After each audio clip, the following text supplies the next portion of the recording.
Sir सिर्फ solve करें ना, लिखना नहीं है ना? नहीं नहीं लिखो मत, सॉल्व करना है। फिर भी इसको नोट डाउन कर लो, क्योंकि मुझे भी बाद में रफ करना पड़ेगा, क्योंकि जगह चाहिए ना, मुझे भी सॉल्व करनी है। फिर भी लिख लो।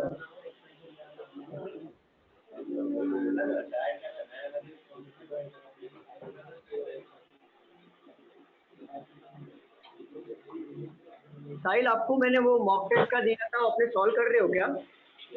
हाँ सर कर रहा हूँ, और 2 तो पेपर कितने किए मार्क्स? सॉल्व। 2 पेपर किए ना आपने, और उसमें कितने मार्क्स आ रहे हैं? सर रीजनिंग में आ रहे हैं, मतलब 22-23 आ रहे हैं। 22-23 आ रहे हैं ना, चलो अच्छी बात है। इनिशियली 22-23 मार्क्स आ रहे तो अच्छी बात है।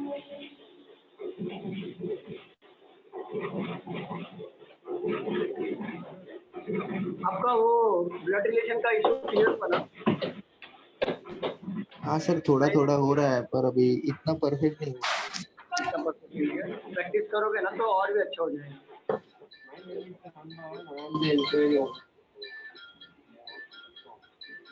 What was the previous teacher accounting? What were the same one word?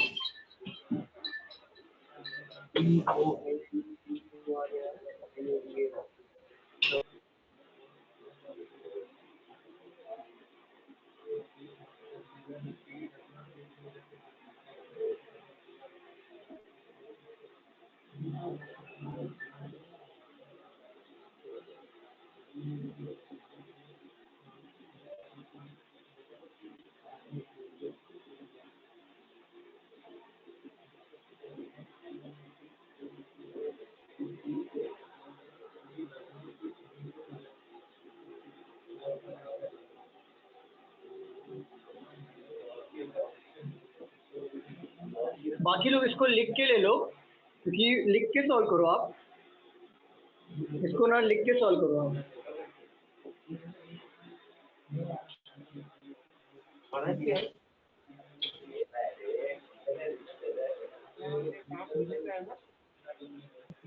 Proper board दिख रहा है ना?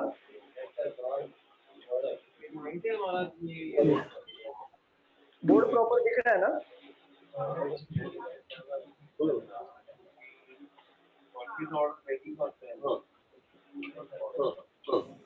वंदना म्यूट करो,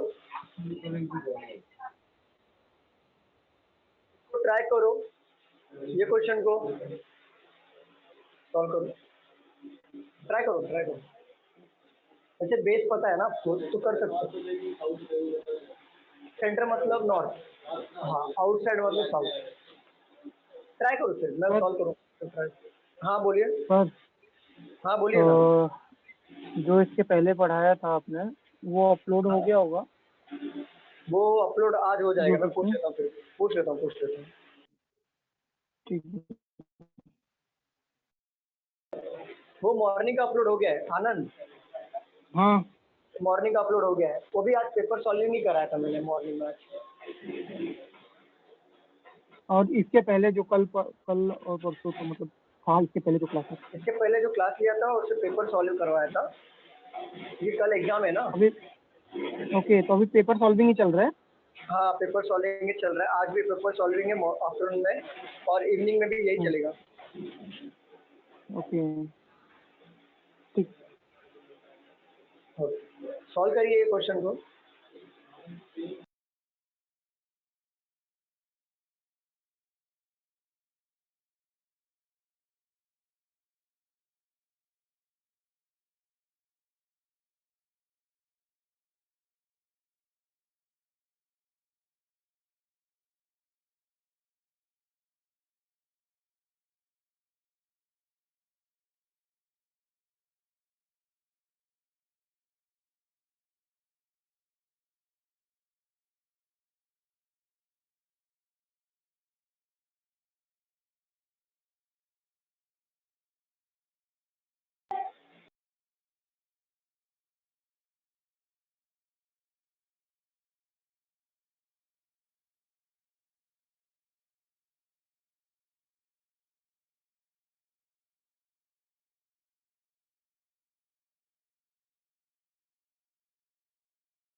अनस ये हुआ है हमारा सॉल्व करके, और डिम्पल हाँ जोशी, हुआ है। नीता, Since पूजा, रम्या, साहिल, स्नेहल और स्वप्नाली और सुनीत। सुनीत ये हुआ है ना, पजल आपका हुआ है ना सुनीत?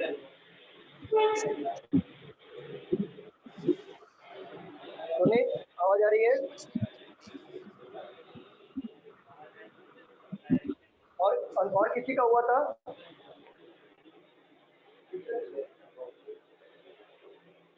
सॉल्व करिए, आना चाहिए, कल आपका एग्जाम है एक्चुअली, इसका तो प्रैक्टिस होना चाहिए।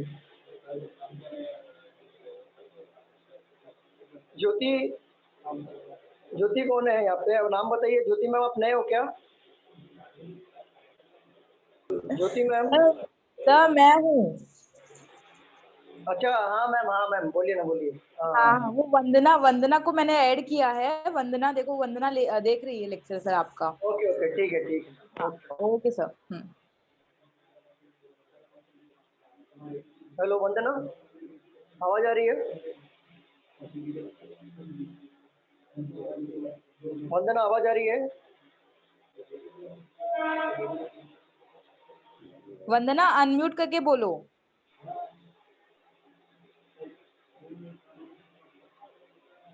वंदना आवाज आ रही है?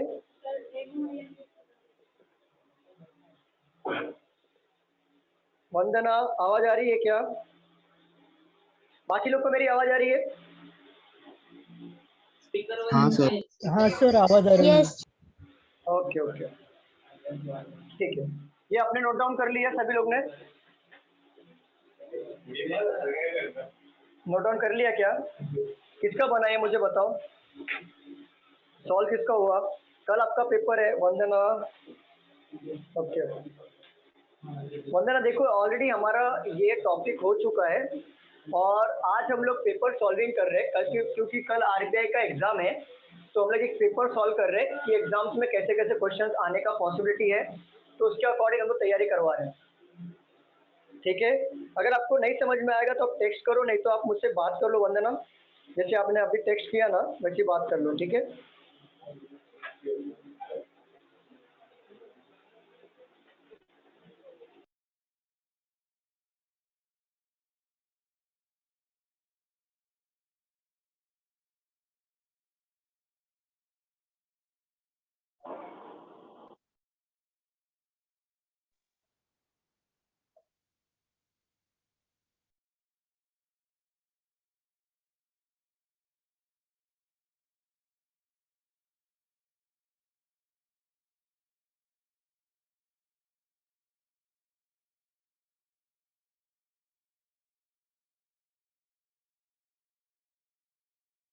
मैं रफ कर दूं, इसको सॉल्व करूं मैं?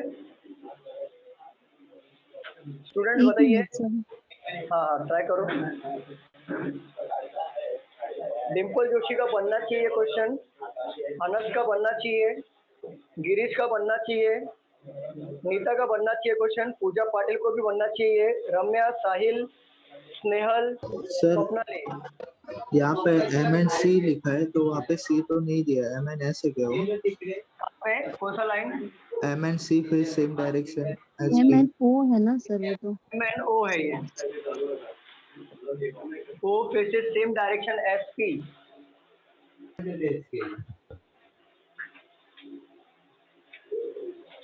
कल है आपका पेपर आरबीआई का? हेलो ऑनलाइन ना? हाँ हेलो। बन गया सर, बन हाँ गया। बोलिए ना वंदना। हाँ सर, मैं ऑफिस में हूँ, इसके लिए मैंने अनम्यूट किया अभी, और अभी मैं कैंटीन में आई हूँ, तो अभी मेरे आई हूँ। कोई बात नहीं वंदना मैम, एक्चुअली देखो हमारा ना, मुझे ये आपको बताना था हाँ, कि मैं हम। आपको सुन रही हूँ, कुछ हाँ क्वेरी रहेगा तो मैं आपको बता दूंगी। जी जरूर जरूर, एक्चुअली ठीक है, कैसा मैं है कि ऑफिस में हूँ ना, इसके लिए मैं कुछ बोल नहीं पाई। नहीं कोई बात नहीं वंदना, कोई बात हाँ नहीं। एक्चुअली कैसा है ये ना, हम लोग पेपर सॉल्व कर रहे हैं डायरेक्टली, कुछ हाँ लोगों का हाँ। पोर्शन हो चुका है, अच्छा एग्जाम है, जस्ट पेपर सॉल्व कर रहे हैं। अगर आप यहाँ पे आपको समझ हाँ नहीं आता है, मतलब ट्राई करो, कोशिश करो समझने की, अगर आप उसमें कुछ भी इशू आ रहा है, समझ नहीं हाँ आता, हाँ, घर पे डन, पूछ लो, वैसे तो कोई सर श्योर। इसमें कोई लाइन हाँ मिसिंग है क्या? हाँ बोल लो। कोई लाइन मिसिंग है क्या इसमें सर? नहीं, कुछ भी मिसिंग नहीं है मैम, क्लियर है। फिर भी मैं एक बार चेक कर लेता हूँ। MNF PQ are sitting around a circle, some of the facing the center, some of the facing the outside the center of the table. और बोला है P does not sit immediate left of M, R and N faces same direction as O. S sits second to the right of P. One person sits between S and T. Q sits second to the right left of T. T and S opposite direction. M and O faces the same direction. M and O faces same direction. M and O faces each other. Okay. यहाँ पे आएगा M and O faces each other. Faces each other. Faces each M and O faces each other. एक minute, one person. सीधे से पढ़ो ना. बन गया अभी। एक मिनट रुक जाओ. मैम पढ़ो. पढ़ो क्या क्या लिखा है. स्टार्टिंग से पढ़ो.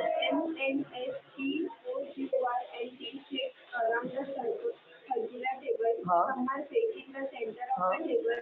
हाँ. Some are facing outside the center of the table. हाँ. But not necessarily in the same. ठीक है, यहाँ से पढ़ो. P Does not sit immediate left of M.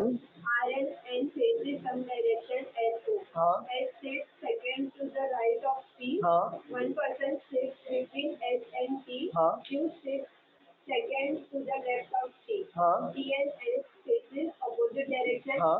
M and O faces each other. आगे पढ़ो. Q faces same direction. अच्छा, Q faces the same direction ना. Q faces Same direction same direction as P. as T. आगे. M sits third to the right of Q. हाँ. More than one person sits between N and Q. ठीक है, ये line add कर लो यहाँ पे. ये वाला लाइन ऐड करो. ये वाला लाइन, क्योंकि मुझे ना थोड़ा नजदीक का वो लाइन वगैरह दिखने में थोड़ा प्रॉब्लम होता है, इसलिए वो लाइन मिस हो गया. ये लाइन ऐड कर लो.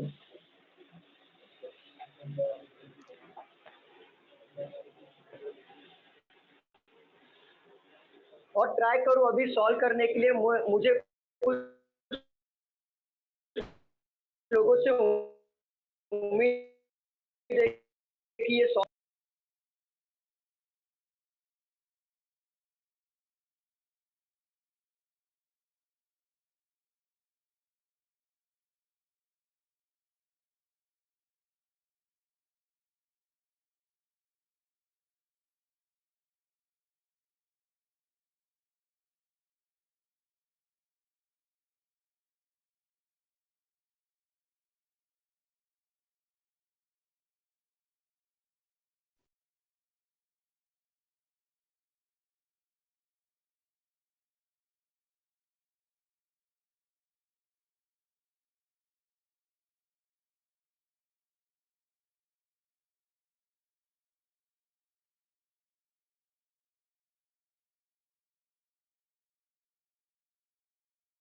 स्नेहल।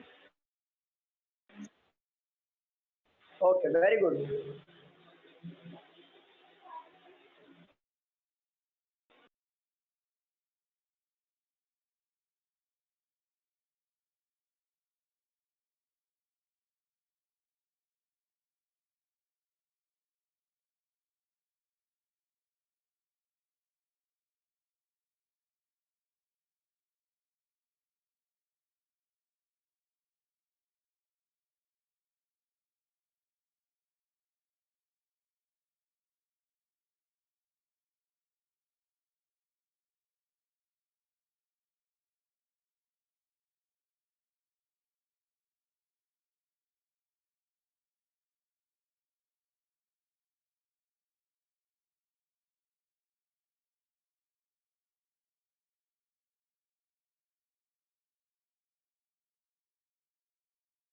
Done, sir.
चलो सॉल्व करते हैं क्या? हाँ सर करो। काफी टाइम लगा नहीं दिया सर हम लोगों कब ने। तो हो गया। अब कर दूं? चलो किसका किसका बना सर मुझे सर बताइए। डिम्पल। सर मेरा हो गया, साहिल का भी वेरी गुड। का हुआ सर मेरा सर्वेश वेरी गुड। चलो सॉल्व करते हैं हम लोग। देखो वन बाय वन कैसे टैकल करना है क्वेश्चंस को देख लो। यहाँ पे देख लो प्लीज, यहाँ पे देख लो। यहाँ पे 8 लोग हैं sitting around a circle table, some of the facing the centre और some of the facing to the outside the centre. देखो लेकिन इतना पता है ना, 8 लोग हैं, 8 लोग को अपोजिट डायरेक्शन में बिठाना है। 8 पर्सन बिठा लो। कुछ बंदे जो हैं वो सेंटर फेस कर रहे हैं और कुछ लोग जो हैं वो आउटसाइड फेस कर रहे हैं, लेकिन हमको मालूम नहीं है कि कौन सेंटर, कितने सेंटर फेस कर रहे हैं और कितने आउटसाइड फेस कर रहे हैं। तो जैसे जैसे यहाँ पे हम क्वेश्चंस को पढ़ेंगे वैसे उसके अकॉर्डिंग हमको seat immediate left of M. E जो है, हम जो चीज फिक्स नहीं होती है हम उसको डायरेक्टली पुट यहाँ पे नहीं करेंगे। ई जो इमीडिएट लेफ्ट में एम के नहीं स्क्रीन के बैठेगा। बाहर जरा सा। ई जो है इमीडिएट लेफ्ट में नहीं बैठेगा, ठीक है। और बोला है आर और N faces the same direction as O. R और एन ओ के जैसा सेम डायरेक्शन में फेस करेंगे। बट ये बात बताओ मुझे, ये चीजें फिक्स है क्या कि हम लोग डायरेक्टली पुट कर सकते हैं? No sir. मुझे बताओ, नहीं कर सकते। तो एज अ क्लू यहाँ पे ले लो और आगे बढ़ेंगे। S sit second to the right of P. Suppose करो अगर पी सेंटर फेस चीजें है ना,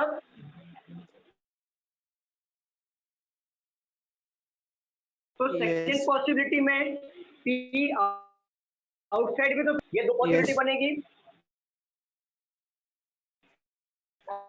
और ये चीज यहाँ पे आगे बढ़ते हैं। Only one person sit between S and T. देखो एस और टी के बीच में एक बंदा बैठा है। मुझे एक बात बताओ, अगर मैं एक बंदा छोड़ के यहाँ पे बिठाता हूँ, क्या टी को मैं बिठा सकता हूँ क्या यहाँ पे? No sir. ऑलरेडी पी बैठा हुआ है तो नहीं बिठा सकता। टी को यहाँ पे पुट कर लेंगे। सेम थिंग यहाँ पे भी टी नहीं बिठा सकता, तो एक बंदा छोड़ के यहाँ पे बिठा लेंगे टी को। यहाँ तक सबको क्लियर है? कोई डाउट?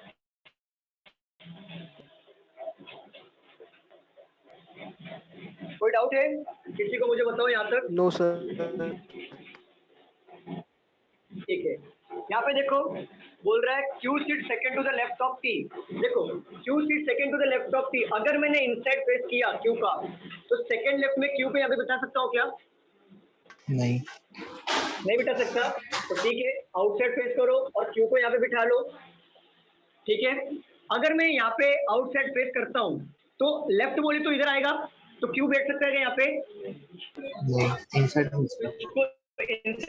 फेस कर लो और क्यू यहाँ पे लेफ्ट में बिठा लो। यहाँ तक सबको क्लियर है? यस। ठीक है, यहाँ पे बोला है T and S faces opposite direction. T और एस अपोजिट डायरेक्शन फेस कर रहा है। फॉर एग्जांपल टी अगर सेंटर फेस कर रहा है तो एस का फेस करेगा आउटसाइड द सेंटर। अगर टी इस कंडीशन में आउटसाइड फेस कर रहा है तो एस का भी फेस करेगा इनसाइड द सेंटर। ठीक है, यहाँ तक क्लियर है? और यहाँ पे बोला है M and O faces each other. M और ओ जो है एक दूसरे को देखेंगे, तो एक दूसरे को देखने के लिए एम और ओ इधर भी आ सकता है, एम और ओ इधर भी आ सकता है और एम और ओ इधर भी आ सकता है ना? हाँ सर। ठीक है, ये कंडीशन में भी एम और ओ इधर भी आएगा। एक मिनट, लेट मी फिनिश। यहाँ पे देख लो एम और ओ यहाँ पे भी आएगा, एम और ओ यहाँ पे भी आ सकता है और एम और ओ यहाँ पे भी आ सकता है। पॉसिबिलिटी 4 है, फिर भी ऐसे लिख के लेते हम लोग। आगे बढ़ते समझेगा आपको। Q faces the same direction H P. Q face कर रहा है same direction H P. P का यहाँ पे फेसिंग देखो क्या है, साउथ में। तो क्यू को भी हम लोग क्या करेंगे, साउथ फेस करेंगे। यहाँ पे देख तो क्यू को भी इनसाइड फेस करेंगे। यहाँ तक क्लियर सबको? मुझे बताइए यहाँ तक क्लियर है? Yes sir. ठीक है, m shift third to the right of q। अभी देखो इसका राइट में, थर्ड राइट में m आएगा, 1 2, m इधर आ गया तो m इधर आ गया तो o इधर आ जाएगा ऑटोमेटिकली और ये कट हो जाएगा।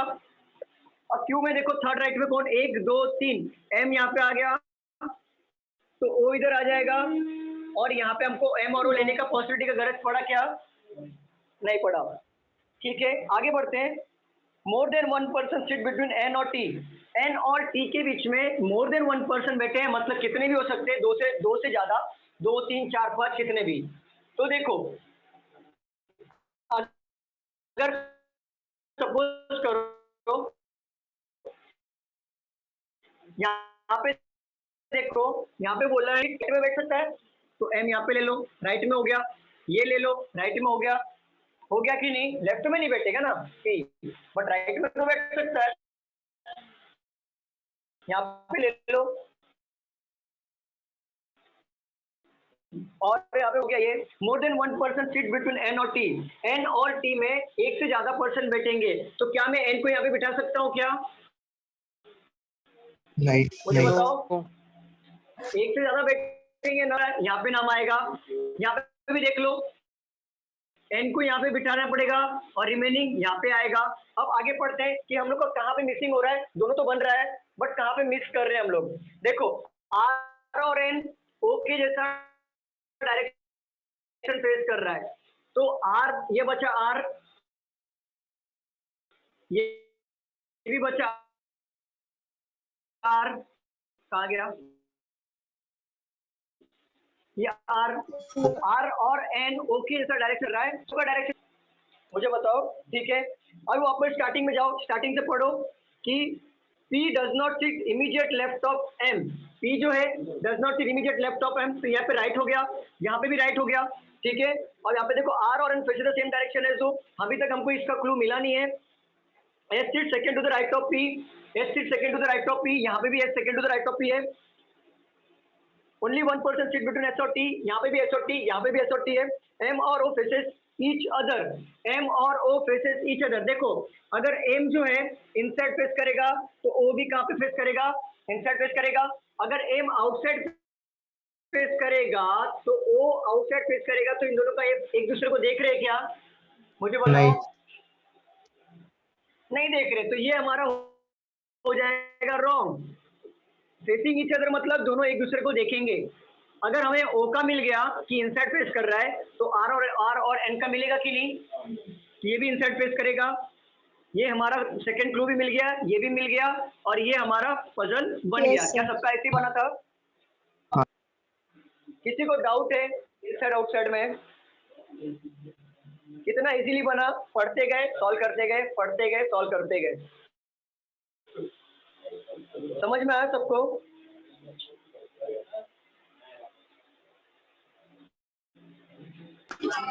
सर आपने मतलब ये वाला पजल नहीं करवाया ना सर्कल में कि टी चॉकलेट कैरी कर रहा है, आर मैंगो कैरी कर रहा है, चॉकलेट वैसे वाला डबल वेरिएशन का ना, डबल वेरिएशन का आई थिंक मैंने करवाया क्या सिद्धेश? सर्कल में नहीं करवाया ना। डबल वेरिएशन मतलब डबल एम के साथ और कोई और है। हाँ, डबल वेरिएशन नहीं हुआ है, लेकिन एग्जाम में ना आपको सिंगल वेरिएशन ही आएगा। आरबीआई का अटेंडेंस कल की बात कर रहा हूँ, सिंगल वेरिएशन ही आएगा, डबल वेरिएशन नहीं आएगा। ठीक है, और अभी हम लोग नया सीखने जाएंगे ना तो पजल हो जाएंगे खुद, कि कल आपका एग्जाम है और नया सीख नहीं सकते। तो मैं वही सिखाऊंगा जो आपको एग्जाम में आने वाला होगा। सिंगल वेरिएशन है, ये आएगा। क्लियर है सबको? हाँ सर। कोई डाउट इसमें कि नहीं समझ में आया ऐसा कोई? Anas, Neeta, no sir. Sahil, Suneet, clear है ना? सर्वेश? Yes sir. ठीक है, रफ कर दूं? आप लोग यस। नोट कर लिया आपने? नोट हो गया ये वाला?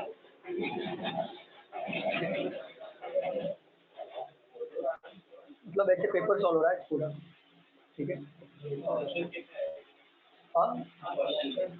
ऑप्शन नहीं, ये बनने के बाद क्वेश्चन आएगा who sit second to the right of M. तो एम का फेसिंग कौन सा है? इनसाइड है, तो सेकंड टू द राइट कौन होगा? एन। अगर आपसे पूछा who sit opposite to N, N का अपोजिट कौन? आर। ऐसे टाइप के क्वेश्चन आएंगे। चलो रफ कर दूं मैं, अभी पेपर सॉल्व करेंगे हम लोग। हाँ Yes, सर। sir. चलो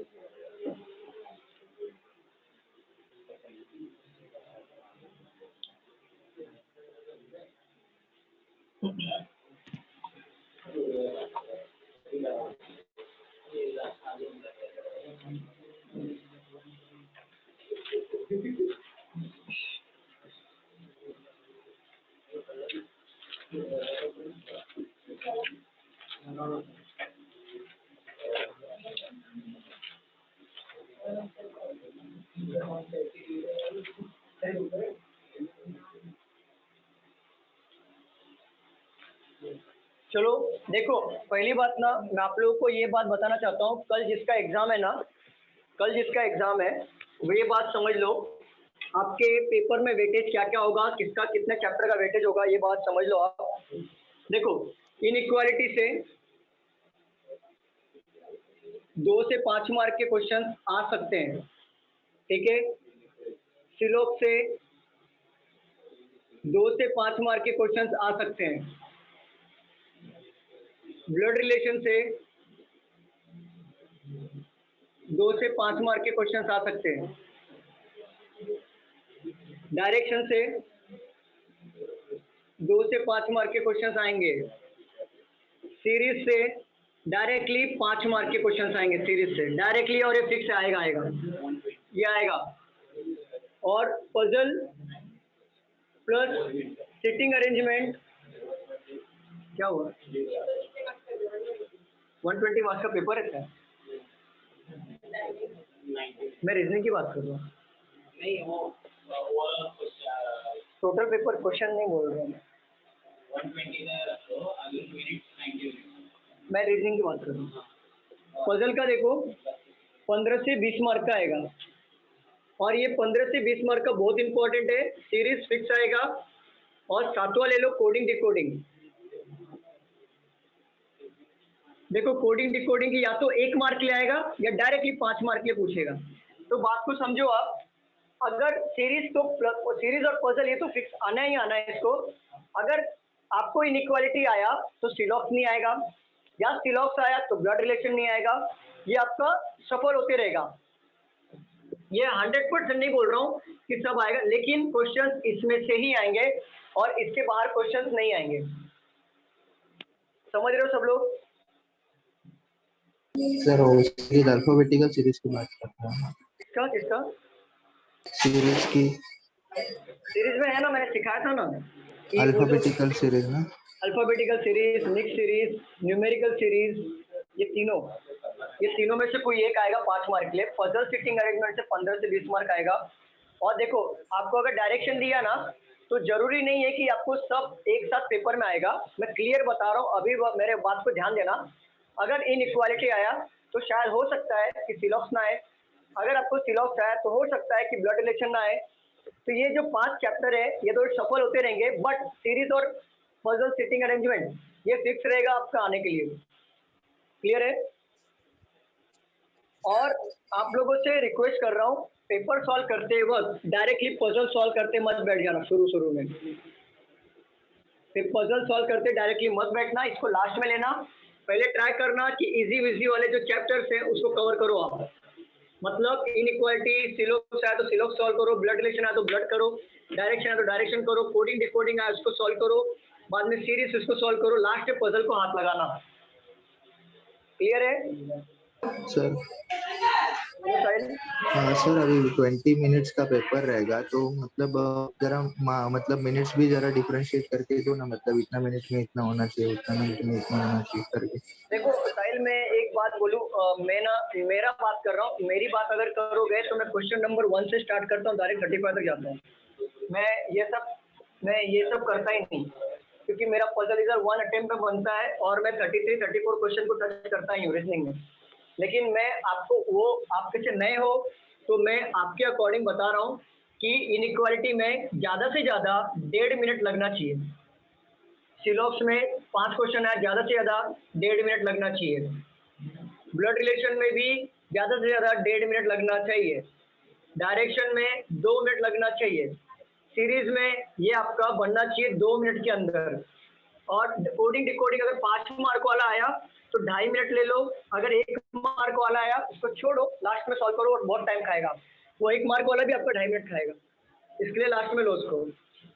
और रही बात पजल और सिटिंग अरेंजमेंट की, तो ये तो समझ के चलो कि आपका प्रैक्टिस जितना अच्छा है उसके अकॉर्डिंग आपका पजल और सिटिंग अरेंजमेंट सॉल्व होगा।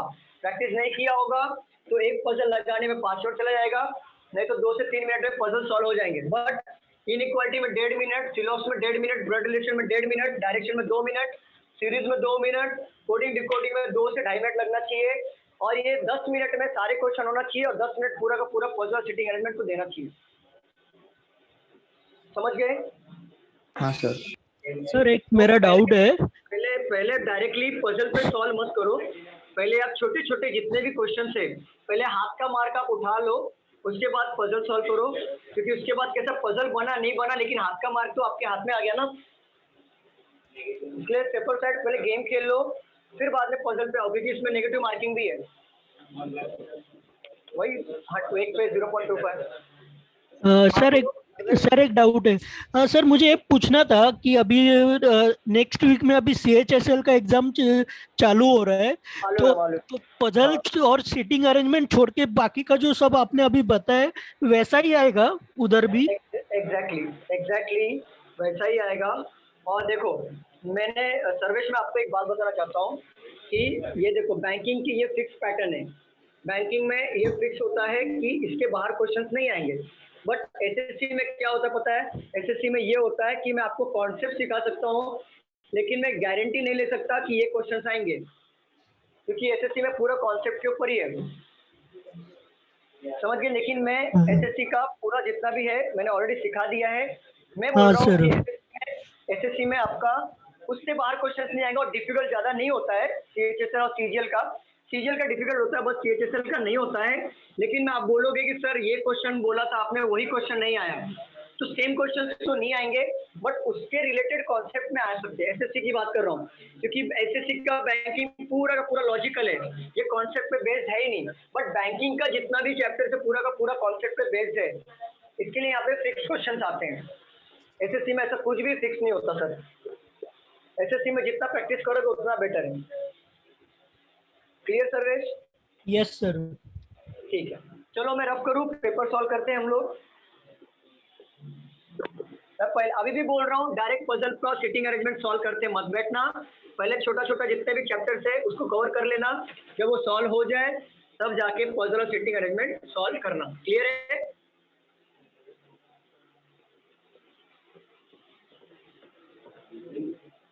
चलो पेपर सॉल्व करें हम लोग।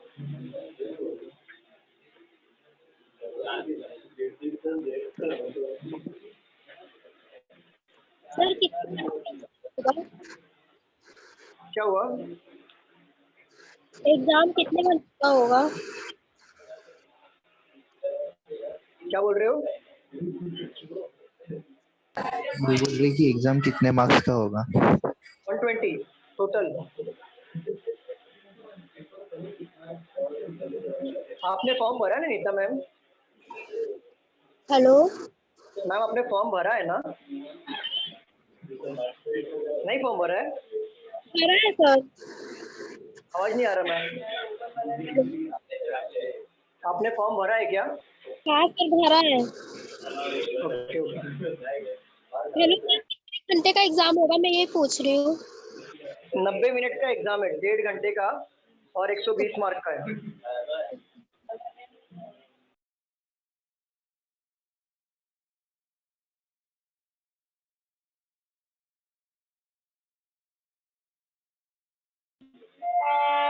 चलो ये सॉल्व करो इनइक्वालिटी के क्वेश्चन, एक भी रॉन्ग नहीं करेगा कोई भी जिसका अगर चैप्टर हुआ है। ठीक है, स्टेटमेंट ले लो।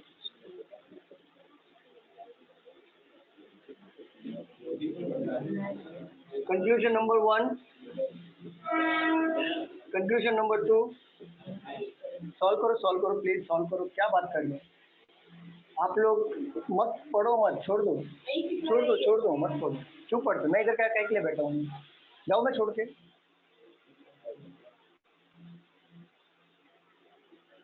कल पेपर है ना, मैं आपको नहीं डांट रहा हूँ, डांट नहीं रहा हूँ, आप ये रोना मत, डांट नहीं रहा हूँ, मैं नॉर्मल बोल रहा हूँ। मैं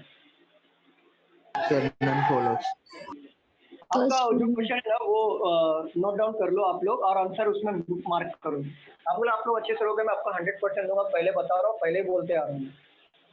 अगर आप ऐसा करोगे मैं भी पढ़ा के निकल जाऊंगा, फिर क्लियर बोल रहा हूँ। जब जिसको कंप्लेंट करना करो तो मैं हर बार बोलता हूँ। ऑलरेडी टीचर फ्रस्ट्रेटेड है आप लोगों से, सच्ची बता रहा हूँ मैं। 4-5 टीचरों को कंप्लेंट गया सर के पास, फिर हमेशा क्लास में साइलेंट किया था। मॉर्निंग के बीच में बच्चे आते हैं, डिसेंटली पढ़ाई करते हैं। ऑनलाइन के बच्चे इतने सारे 23-33 बच्चे आते हैं, लेकिन उन लोग डिस्टर्ब नहीं करते। आफ्टरनून के बच्चे आते हैं, उन लोग डिस्टर्ब नहीं। इवनिंग के बच्चे में खिकी खुकी चलते रहता है। आफ्टरनून में आते हो ना, होता है खिकी।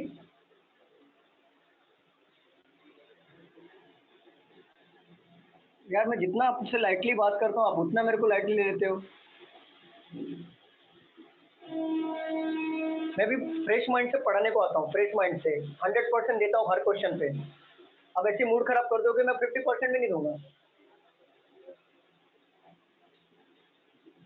अब बाकी लोग का नुकसान हो जाता है उस चक्कर में।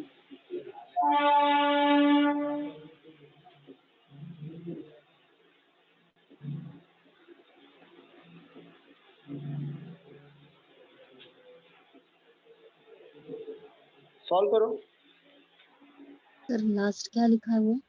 एच एच हाँ लास्ट ये ना ऊपर भी एच है ना, थर्ड में ही ऊपर भी एच है।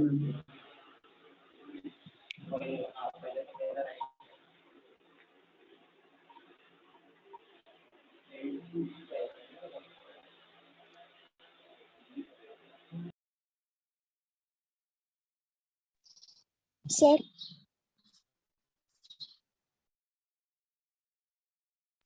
हो गया सर, हो गया sir. Done. Done sir, done. Okay, very good, very good.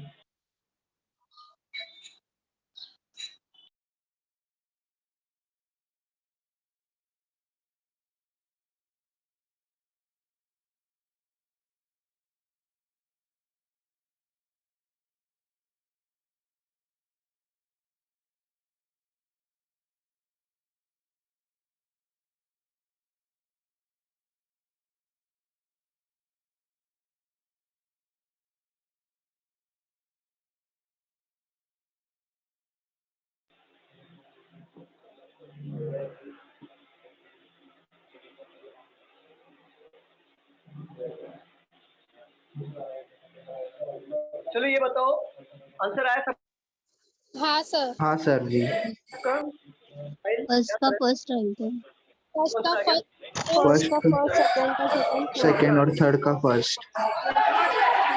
Sir आपकी वॉइस अटक रही है। नहीं हुआ आपको? वो पल्लवी नाम है ना आपका? भी नहीं हुआ ना? हमारा एक 4 लोग का हुआ है। हाँ बोलिए क्या बोल रहे थे? सर आज आप पेपर सॉल्व करके लेने वाले हो ना?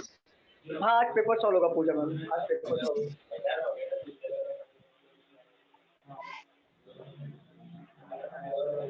नहीं हुआ है ना, कोई बात।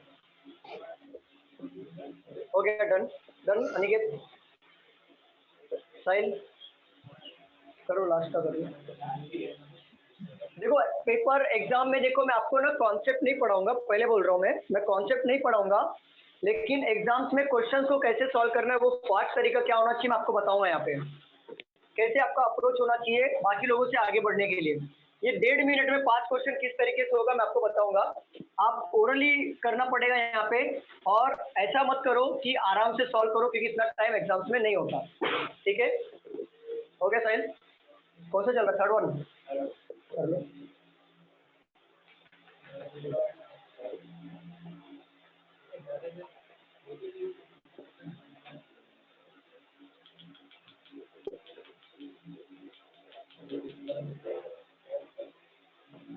डन हो गया साहिल? चलो सॉल्व करते हैं। यहाँ पे देखो L2E में जाना है ना, देखो अप्रोच कैसा होना चाहिए, L2E में जा रहे हो, L इधर है, E इधर है, L2E यहाँ पे हो गया, ये राइट हो जाएगा। C2J में जाना है, C2J ये होगा रॉन्ग हमारा। N2S में जाना है, ये हमारा होगा रॉन्ग। P2Q में जाना है, ये होगा हमारा राइट। M2J में जाना है, M2J में जाना है, ये हमारा होगा रॉन्ग, नहीं राइट होगा, राइट होगा। S2M में जाना है, ये होगा हमारा रॉन्ग। सबका आंसर ऐसे है। हाँ सर। कितने स्पीड में होना चाहिए, कितना सेकंड लगा? 30 सेकंड भी नहीं लगा, आई थिंक हुआ 10-15 सेकंड हुआ, फिर भी मैंने 1.5 मिनट काउंट किया। अब देखो सॉल्व करने का तरीका कैसा होना चाहिए, मैं बता रहा हूँ। सॉल्व करने का इजी अप्रोच देख लो यहाँ पे कैसा होना चाहिए। अगर आप L2E में जा रहे हो, आप यहाँ पे समझो कहाँ से कहाँ जा रहे हो। L2E में जा रहे हो, उल्टा आ रहे हो, साइन उल्टा होगा, स्मॉलर क्या बन जाएगा, ग्रेटर, तो ये हमारा हो गया राइट, ग्रेटर है राइट। C2J में जा रहे हो, C इधर है और J इधर है, देखने की गरज नहीं है, ऑलरेडी उल्टा अपोजिट साइन हो गया यहाँ पे, इसको रॉन्ग कर दो, ठीक है क्लियर, तो कैंसिल। आप सिर्फ ध्यान दो, आप 1 2 3 आपका कॉन्सेप्ट ही है, सिर्फ ध्यान दो आप, नेक्स्ट टाइम आएगा ना तो और अच्छे से क्लियर हो जाएगा। N2S में जाना है, देखो N इधर है, S इधर है, यहाँ पे अपोजिट हो गया, रॉन्ग कर दो। P से Q में जाना है, P इधर है, Q इधर है, सीधा जा रहे हो, सीधा साइन राइट हो जाएगा। M2J में जाना है, M इधर है, J इधर है, यहाँ पे आप उल्टा आ रहे हो, साइन उल्टा हो जाएगा, राइट हो जाएगा। H2M में जा रहे हो, H इधर है, M इधर है, देखो यहाँ पे अपोजिट साइन आया कि नहीं, रॉन्ग, क्लियर। हाँ सर। यही अप्रोच होना चाहिए और इतनी स्पीड में होनी चाहिए। मान लो मैंने अगर किया ये 10 सेकंड में किया, ये 10 सेकंड तो बोर्ड पे तक कर लिया, बट ये आप जब पीसी पे करोगे ना, ये आपका 10 सेकंड सीधा चला जाएगा 30 सेकंड पे, क्योंकि माउस को स्क्रॉल करना और टिक करना नेक्स्ट टाइम लगता है, तो 30 सेकंड चला जाएगा।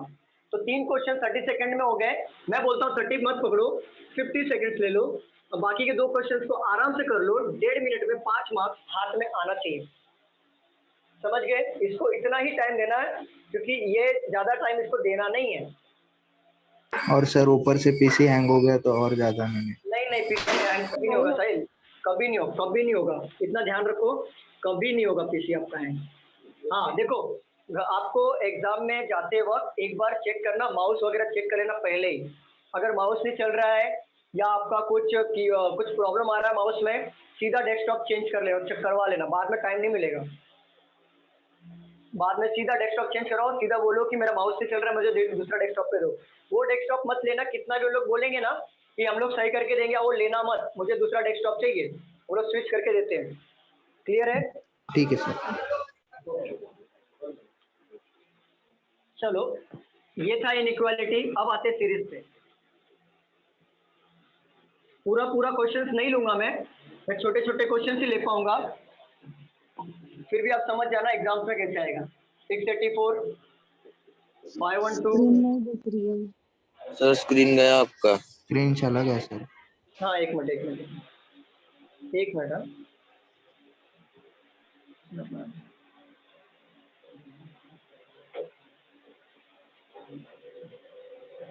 अभी दिख रहा है, बोलो मैम। हाँ सर। Yes sir.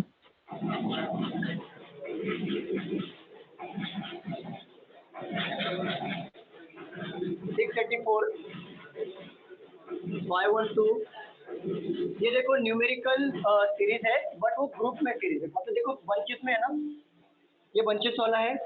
385 ये हुआ था ना आप लोग का, आपका न्यू है, ठीक कोई बात। 296 ठीक है, इसको सॉल्व करो, लेकिन आप सॉल्व कर सकते हो। देखो इसको सिर्फ देखना है, पढ़ना है, सॉल्व करना है। देखो अगर आपको डिजिट बोला ना तो सिंगल लेना है, और नंबर बोला तो बंच वाला हो गया। 684 क्या हो गया, नंबर, बट 8 क्या हो गया, डिजिट हो गया। 4 क्या हो गया, डिजिट हो गया। डिजिट मतलब सिंगल, और बंचेस में होगा तो नंबर।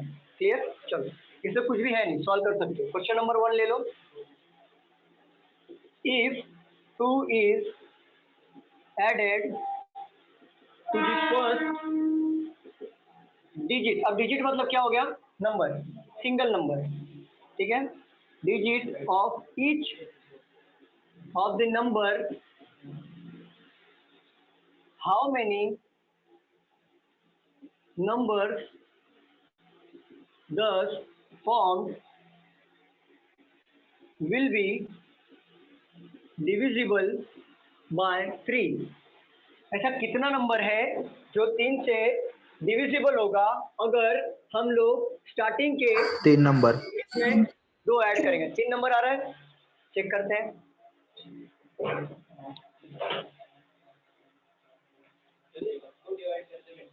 ना ना, इसका रूल है, मैथ्स में सीखा है आपने रूल। अगर 3 का डिविजिबल रूल क्या है कि वो 3 लास्ट टेबल होना चाहिए। मतलब सपोज करो 2 ऐड किया, देखो 2 ऐड किया 8 हो गया, 8 8 16 20, 3 के टेबल में 20 आता है। स्टार्टिंग के 2 डिजिट ऐड करने के लिए बोला है ना, फर्स्ट डिजिट। तो ये 2 ऐड होगा, 2 ऐड होगा, 2 ऐड होगा, 2 ऐड होगा, 2 ऐड होगा। नहीं नहीं, अभी देखो 2 ऐड करोगे ना तो ये क्या हो जाएगा, 8 8 4 7 1 2 6 3 7 और ये हो जाएगा 585 और ये हो जाएगा 496। सर 2 ही नंबर आ रहा है सर। 2 नंबर आ रहा है? हाँ हाँ एक नंबर एक नंबर 2 नंबर है इसमें। 1 नंबर आ रहा है, 2 2 नंबर आ रहा है। चलो देखते हैं यहाँ पे 8 8 कितना हो गया, 16 4 20, 3 के टेबल में 20 आता है? होगा नहीं। 7 और 1 कितना हो गया, 8 2 10, 3 के टेबल में आता है? नहीं।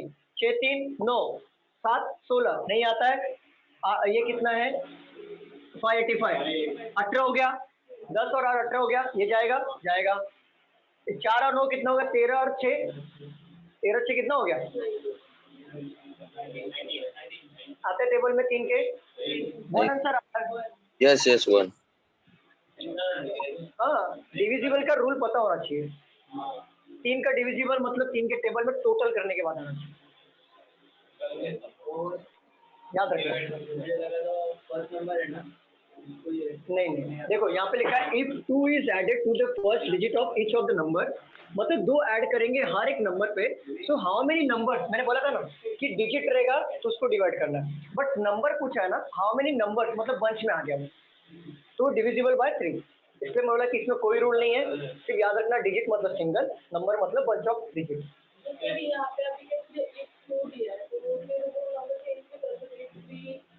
हाँ हाँ, ऐड करो ना, एक 3 दे दिया तो भी ऐड डाल दो यहाँ पे, 3 ऐड करो, उससे कोई फर्क नहीं। हाँ? अच्छा ले रहा हूँ क्वेश्चन ले रहा हूँ। सबका आंसर आया कि मुझे बताओ? सर आपने कौन से वाले नंबर ऐड किए, जो ऊपर वाले फर्स्ट रो वाले सेकंड रो वाले ऐड किए? नहीं नहीं, ये ऐड किया हुआ नंबर, ये फर्स्ट डिजिट पे ऐड किया, देखो 8 हो गया, ये 7 हो गया, 4 का 6 हो गया, 3 का 5 हो गया, 2 का 4 हो गया। ये डिजिट फर्स्ट डिजिट बोला है ना, 2 is added to the first digit of each number. Clear हो रहा है? हाँ सर क्लियर हुआ। ठीक है, इसके ऊपर और एक क्वेश्चन लेता हूँ, ले लो question number 2। If all the digit in each of the number are arranged in descending order within the number, which of the following will be the highest number in the new arrangement? मुझे बताओ क्या answer आएगा। Last वाला है sir. If all the digits each of the number are arranged descending order में, तो descending order में ले लो तो हाईएस्ट नंबर कौन सा होगा? 296। 296। देख के आता है ये क्वेश्चन, बरोबर? इसमें कोई लॉजिक है? कुछ भी लॉजिक नहीं, पढ़ना है और आंसर करना है। देखो, if all the digit each of the number are arrange descending order, मतलब क्या होता है, बढ़ते नंबर से बढ़ते हुए। असेंडिंग मतलब ऐसा बढ़, नहीं असेंडिंग मतलब ऐसा बढ़ेगा, डिसेंडिंग मतलब ऐसा होगा। असेंडिंग मतलब ऐसा 1 2 3 ऐसा होगा, मतलब असेंडिंग मतलब बढ़ता है, छोटे से बड़ा होगा असेंडिंग, और डिसेंडिंग मतलब डिक्रीज होता है ना, बड़े से छोटा। तो बताओ क्या आंसर आ रहा है, मुझे बताइए। 296, बताओ मुझे क्या आंसर आ रहा है। 296 एग्जैक्टली। बाकी लोग को समझ में आ रहा है कि नहीं आ रहा, मुझे ये बताओ। देखो ये मैं कॉन्सेप्ट नहीं सिखा रहा हूँ, ये मैं आपको ये समझा रहा हूँ कि पेपर में क्वेश्चंस कैसे आएंगे, पेपर डायरेक्टली सॉल्व करा रहा हूँ। अगर मैं कॉन्सेप्ट और नया चैप्टर सिखाता तो मैं बहुत स्लोली जाता, बट मैं स्लोली इसलिए नहीं जा पा रहा हूँ क्योंकि यहाँ पे हमको पेपर पूरा कवर करना है। साथ ही साथ ये ऑलरेडी हुआ है कि हम नया कुछ नहीं पढ़ रहे, ऑलरेडी पढ़ चुके हैं स्लो से, आपने प्रैक्टिस कर चुके हो आप, तो मैं इतना स्लो जाऊंगा तो पूरा कवर पेपर नहीं हो पाएगा। देखो कितना सिंपल है, if all the digit each of the number arrange in descending order, with in the number बोला है, विद इन द नंबर बोला है, तो नंबर के अंदर उसको अरेंज करना है डिसेंडिंग ऑर्डर में। तो which of the following will be the highest number. एक बात बताओ मुझे, ये जो नंबर दिया है ऊपर, ठीक है, इसमें हाईएस्ट नंबर में हमको डिसेंडिंग ऑर्डर में रखना है, तो सबसे बड़ा नंबर क्या दिख रहा है? 9 दिख रहा है, दिख रहा है कि नहीं मुझे बताओ? यस। तो 9 दिख रहा है ना, हाईएस्ट नंबर में अरेंज करना, हाईएस्ट नंबर ही पूछा है डिसेंडिंग ऑर्डर में। अगर इसको डिसेंडिंग ऑर्डर में रखेंगे तो क्या आएगा? 9 6 2, और 9 से कोई बड़ा नंबर देखो है क्या? यहाँ पे 8 है, ये भी छोटा हो जाएगा, ये 7 है छोटा है, 5 छोटा है, 8 छोटा है, तो हाईएस्ट नंबर क्या हो गया? क्लियर हो रहा है सबको? बताइए स्टूडेंट, क्लियर है? नीता? Yes sir. हाँ यस ये था, ऐसा आपका सीरीज का आएगा क्वेश्चन। अभी हम लोग दूसरा क्वेश्चन लेते हैं। हाँ हाँ, पजल ले ले हम लोग। हाँ सर। चलो पजल ले लेते हैं, बाद में कोडिंग डिकोडिंग के क्वेश्चंस ले लेंगे। मैं आपका पेपर पूरा कवर करना चाहता हूँ कि एग्जाम्स में जो मैं सिखाया हूँ, ये गारंटी मेरी है कि जो एग्जाम्स में मैंने अभी तक जिसको सिखाया, जो मैंने स्टार्टिंग में लिया है, उसके बाहर क्वेश्चन नहीं आएगा। सीधे कल पेपर देना, परसों देना, बताना मुझे उसके बाहर क्वेश्चन आए थे, ठीक है? चलो रफ कर दूं, रफ कर दूं, मुझे बताओ। हाँ साहिल आपका भी कल पेपर है ना? नीता मैम आपका भी कल पेपर है ना? मेरा 10 तारीख को है सर। 10 तारीख को है ना? और कल किसका है? मुझे बताओ कल किसका पेपर है? मेरा नीता प्रजापति। नीता मैम आप पेपर जो ये एक बात बताओ नीता मैम, आपका इनइक्वालिटी हुआ है क्या? हाँ सर हुआ है, सब हुआ है। हुआ है, सब हो गया ना? तो मुझे हाँ। बताना कि जो मैंने पढ़ाया है क्या उसके बाहर क्वेश्चन आए थे क्या, इतना हाँ। मुझे बताना, ठीक है? क्योंकि मैं बोल रहा हूँ 95% क्वेश्चंस मेरे रहेंगे जो मैंने पढ़ा है। 5% चेंजेस अगर हो सकता है ऊपर नीचे तो होता ही है जनरली। 100% गारंटी नहीं लूंगा, लेकिन 95% मेरे क्वेश्चंस आएंगे, ठीक है? जो सर पढ़ा है ये गारंटी मेरी है। सर एक गुड अटेम्प्ट को के मतलब कैसा होगा? मतलब 25 क्वेश्चन गुड अटेम्प्ट कैसा होता है? हर एक शिफ्ट का अलग होता है, कुछ शिफ्ट हार्ड आते हैं, कुछ शिफ्ट इजी होता है। तो गुड अटेम्प्ट मतलब ये होता है कि जैसे अगर शिफ्ट आपका हार्ड आया तो सब बच्चे लोग का पेपर हार्ड आता है, आपका अकेला नहीं जाएगा। इजी आएगा तो सब बच्चों का इजी आता है। अगर इजी गया तो आपका अटेम्प्ट बढ़ जाएगा, और अटेम्प्ट इंपॉर्टेंट नहीं है, अटेम्प्ट प्लस 100% एक्यूरेसी इंपॉर्टेंट है। आप अटेम्प्ट करने के लिए तो कुछ भी अटेम्प्ट कर लो, लेकिन एक्यूरेसी ज़्यादा मैटर करता है। देखो अगर आपका 85 अटेम्प्ट है और ये 100% एक्यूरेसी है तो आपके ये मार्क्स बढ़ जाएंगे सीधा 2 से 3 मार्क के लिए। अगर आपने 85 अटेम्प्ट किया है और आपने 7 रॉन्ग कर दिया तो समझ लो 7 तो कट हो ही जाएंगे, तो कितना हो गया? 78 प्लस 7 का मार्क्स कटेगा, मतलब 2 मार्क्स कटेगा, तो 76 2.5 मार्क्स आपको आएगा। तो कितना कम हो गया सोच लो, नेगेटिव मार्किंग भी होता है ना? तो ये मार्क्स सीधा आ जाएगा आपका इतने पे, आज के अटक जाओगे। इसलिए जो भी अटेंड करोगे आप 100% ट्राई करना कि वो राइट हो, तुक्का मारना मत। 1/4 मतलब होता है 1 नंबर का चौथा हिस्सा। अगर 1 नंबर का मार्क्स है तो इस पे चौथा हिस्सा कितना हो गया? 0.25। आधा कितना होता है? 0.50, तो चौथा हिस्सा वही 0.25 नेगेटिव मार्किंग है। चलो हम लोग अभी सॉल्व करते हैं। पजल ले लो, इसको सॉल्व करो।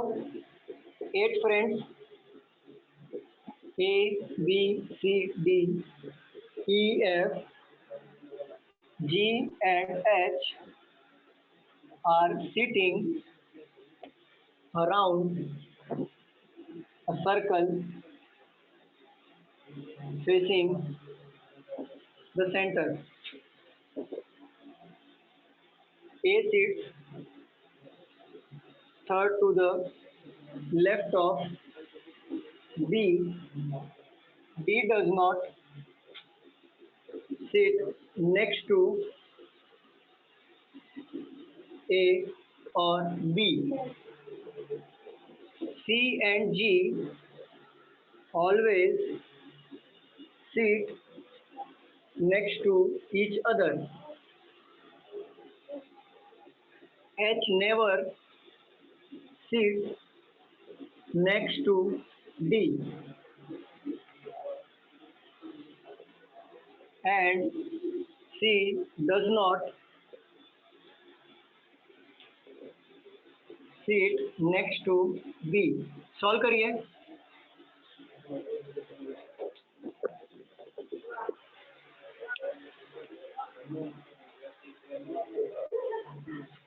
सॉल्व करिए.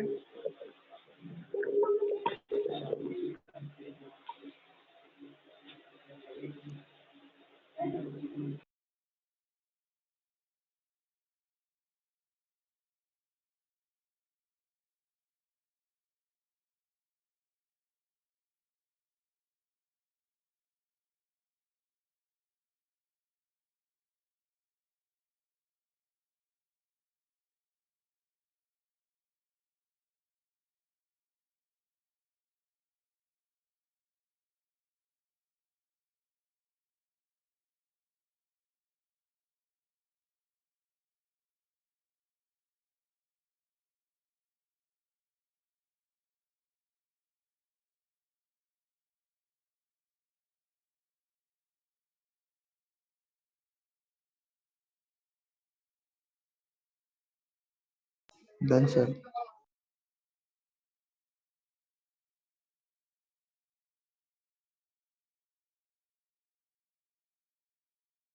साहिल. हाँ बोलो ना सर. साहिल हुआ आपका? क्या साहिल बोल? आपका हुआ ना? हाँ सर. आपका हुआ ना? Okay, very good very good. बाकी किसी का हुआ? हो गया सर. ये लास्ट वाला क्या लिखा है आपने? C does not.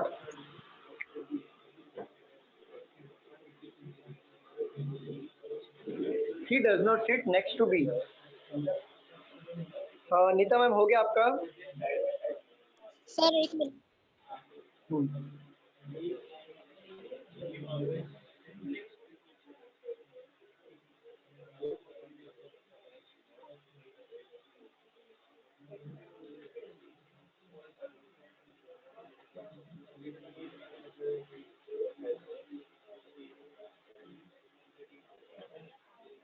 रम्या, आपका ये हुआ है ना? आपका आंसर नहीं आ रहा है. सर्वेश का भी हुआ है, स्वप्नाली का भी ये चैप्टर हुआ है, गिरीश का भी हुआ है. हो गया सर. ओके. डिम्पल जोशी, आपका भी हुआ ये. डिम्पल में आपका आंसर पहले आना चाहिए था. आपका पजल तो हो जाता है.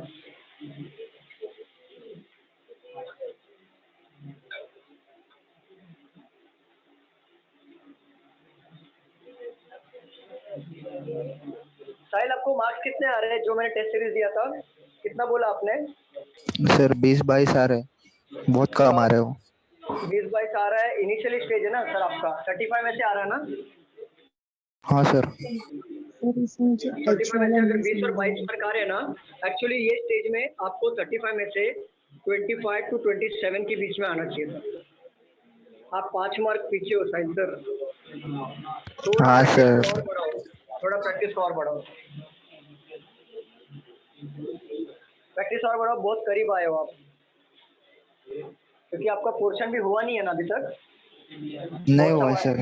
हाँ मालूम है, इसके लिए 22 आ रहा है. चलेगा, कोई बात नहीं. पोर्शन जैसे कंप्लीट होगा मार्क्स ऑटोमेटिकली बढ़ेंगे. सर वो तो हाँ, मॉक बोलिए. टेस्ट बचा के रखा है सर. बहुत अच्छा मॉक टेस्ट है. जैसे जैसे पेपर आएगा 2-2 ही देते जाएगा. हाँ नहीं, पेपर का मॉक टेस्ट देते जाओ. और वो एक मॉक टेस्ट को शायद 3 या 4 बार अटेम्प्ट कर सकते हो. उसमें री अटेम्प्ट का ऑप्शन भी है शायद. चलो रफ कर दूं, सॉल्व करें हम लोग.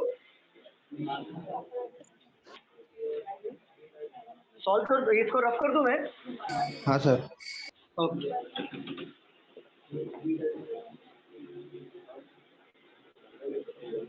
चलो पढ़ के बताओ. पढ़ो मैम. हाँ. 8 पर्सन है, अपोजिट बिठा लेते हैं हम लोग 8 लोग को, फेसिंग द सेंटर। चलो आगे बढ़ो।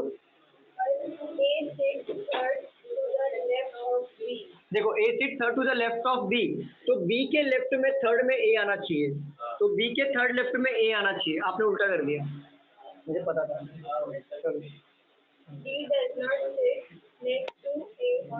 देखो डी यहाँ पे भी नहीं आएगा, डी यहाँ पे भी नहीं आएगा, ए और डी के बाजू में डी नहीं आएगा, तो डी को बिठाने के लिए हमारे पास कितने जगह बच गए? दो। तो एक बार यहाँ पे डी को ले लो और एक बार डी को यहाँ पे ले लो। देखो सी और जी पास में बैठेंगे। तुम एक बात बताओ, मुझे ऐसी दो जगह चाहिए जहाँ पे सी और जी को मैं बिठा सकूं। तो देखो ये दो जगह है सी और जी को बिठाने के लिए, ये भी तो है ना, सी और जी आस पास में बैठ सकते हैं, यहाँ पे तो बैठेगा नहीं। यहाँ पे दो जगह आजू बाजू में सी और जी ये हो गया, सी और जी ये हो गया, यहाँ पे भी हो गया, लेकिन आगे हम लोग ज्यादा पॉसिबिलिटी नहीं लेंगे क्योंकि ये क्लू से आगे मिटेगा। बताओ मैम आगे क्या है?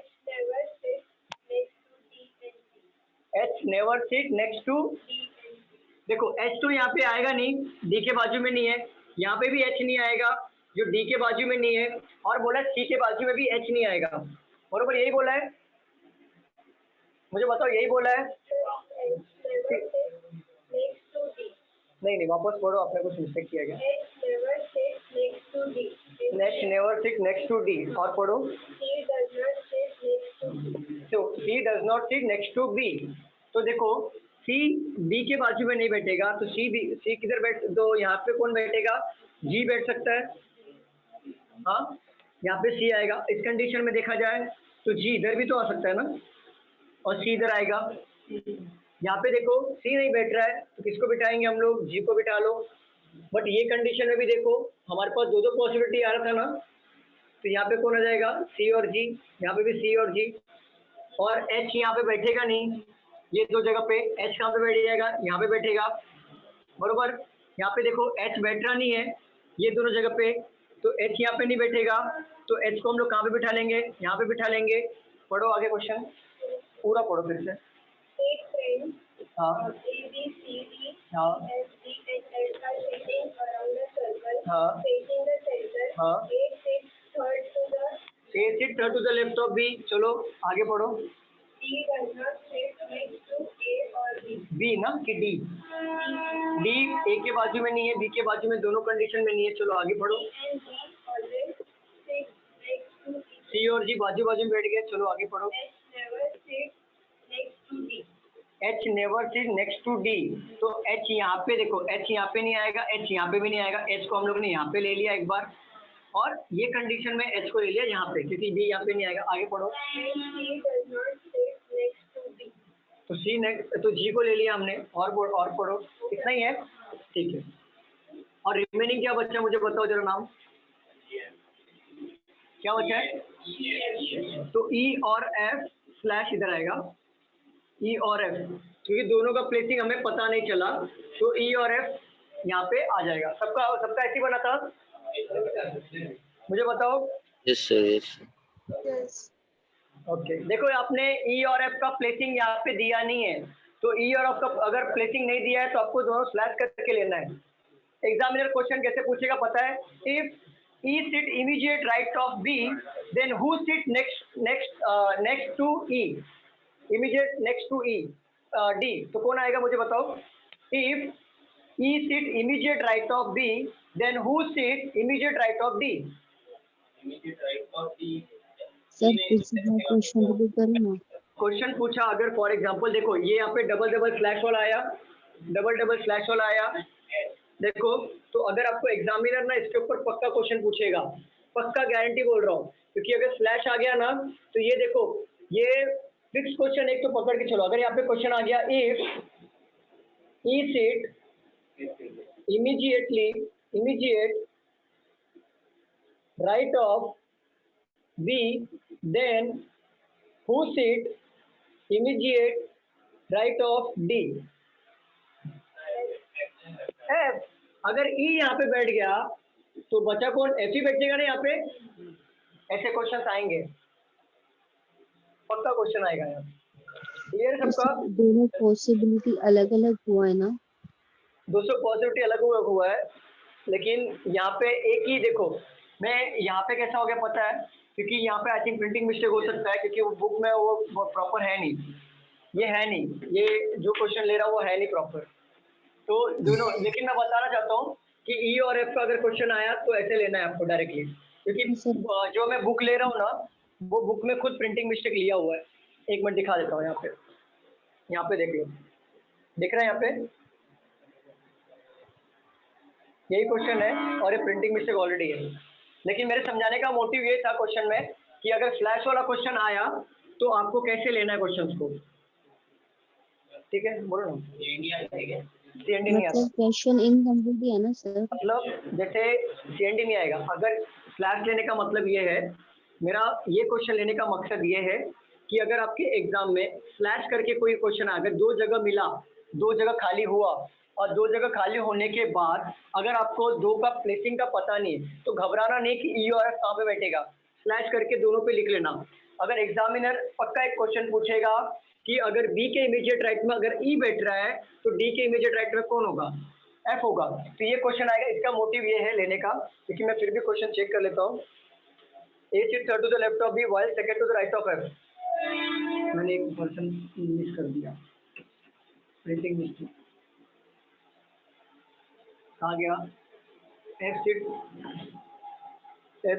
Third to the left of B while second to the right of F. यहाँ पे प्रिंटिंग मिस्टेक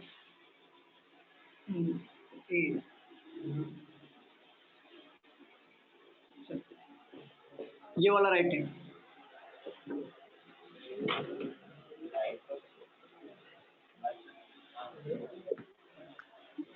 क्या चेंज यहाँ पे समझो, बताता हूँ। अगर यहाँ पे लिखा है एफ से A seat third to the left of A, B sorry A seat third to the left of B while seat second to the right of F, while second to the right of F, तो F का placing यहाँ पे आ जाएगा, तो ई का placing automatically यहाँ पे आ जाएगा। वाइल देखो A seat third to the left of B while second to the right of F. तो मुझे बताओ ये वाइल किसको डिनोट कर रहा है? बी को। ए को डिनोट कर रहा है, बी को नहीं। A seat second to the left of B, मैंने आपको समझाया था ना, इज होगा या वाइल होगा, बट होगा, तो फर्स्ट पर्सन को डिनोट करता है। A seat third to the left of B, A seat third to the left of B, अगर ए जो है बी के थर्ड लेफ्ट में बैठ रहा है तो बोल रहा है while second to the right of F, मतलब एक ही बात कर रहा है, तो एफ के सेकंड राइट में ए आया।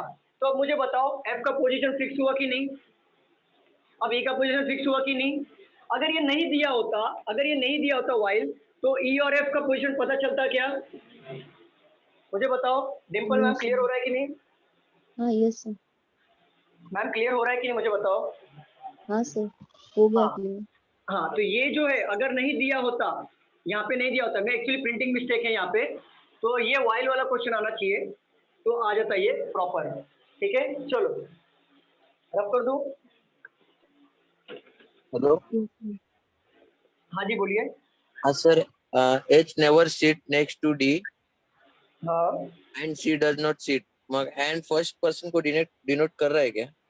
H never sit next to D, ये अपने आप में एक सेंटेंस है कि H D के बाजू में नहीं बैठेगा, और C does not sit next to B, ये भी अपने आप में क्वेश्चन है कि C B के बाजू में नहीं बैठेगा। तो फिर and का कुछ फर्स्ट पर्सन? नहीं, उसमें नहीं होता, वो एक में ही सेंटेंस है, खुद में ये सेंटेंस है, और वो एंड 2 सेंटेंस के बीच में है। देखो अगर आपको ऐसा आता A seat third to the left of B comma, अभी यहाँ पे दिया है while second to the right of F, तो कॉमा दिया है तो एक ही सेंटेंस के अंदर आ रहा है ये। हाँ चलो अभी ले लो, ये ले लो कोडेड वाले क्वेश्चन, और फटाफट सॉल्व करना, जिसका कल एग्जाम है। प्रिपरेशन बहुत इंपॉर्टेंट है, क्वालिफाई ना ली जा पा। qualify in all subjects. TA, JA, LIRA, aspirants read all subjects. That is written as SALANARA. चलो सॉल्व करो. मैंने कुछ मिसिंग नहीं किया है ना लिखते वक्त. All student must be qualified. NALIJACA qualify in all subject. TAJLIRA aspirants read all. चलो फटाफट सॉल्व करो इसको. कोडिंग डिकोडिंग का 5 मार्क का क्वेश्चन इसके ऊपर आएगा.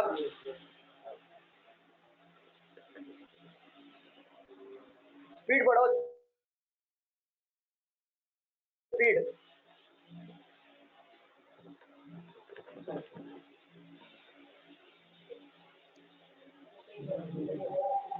वंदना मैम आपको क्लियर हो रहा है ना?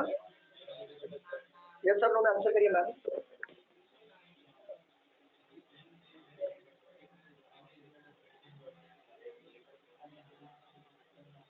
Done. Very good ma'am, very good. यही स्पीड चाहिए मुझे. फटाफट सॉल्व करना चाहिए. ये आपका बनना चाहिए एग्जाम में 1.5 मिनट में. हो गया और सर. आधा मिनट होना चाहिए मार्किंग को मार्क करने के लिए. हो गया. Very good ma'am. 1.5 मिनट में इसको बनना चाहिए प्लस आधा minute Done. Mark. Very good sir, very good. Done, sir. Very good Girish. Snehal, Shashank, Sarvesh. Okay very good. चलो सॉल्व करें हम लोग. सिद्धेश नहीं हुआ. सिद्धेश फटाफट होना चाहिए. एग्जाम्स में स्पीड मैटर करता है. ऑलरेडी मैंने आप लोगों को एकदम बच्चों की तरह सिखाया, एकदम छोटे बच्चों की तरह बेसिक टू सिखाया है. बहुत आराम से सिखाया है. और मैंने आपको बोला था प्रैक्टिस स्टार्ट कर दो. एग्जाम के एक दिन प्रैक्टिस नहीं होता है जब इतने टाइम से नहीं पढ़ रहे हो प्रैक्टिस हो. लेकिन मैं आपको बता सकता हूँ कि एग्जाम से कैसे कैसे क्वेश्चन आ सकते हैं. ठीक है चलो डन. सॉल्व करें हम लोग. सॉल्व करें. हाँ सर. चलो सॉल्व करते हैं. स्वप्नली क्या हुआ बताइए. मैम आवाज नहीं आ रही है.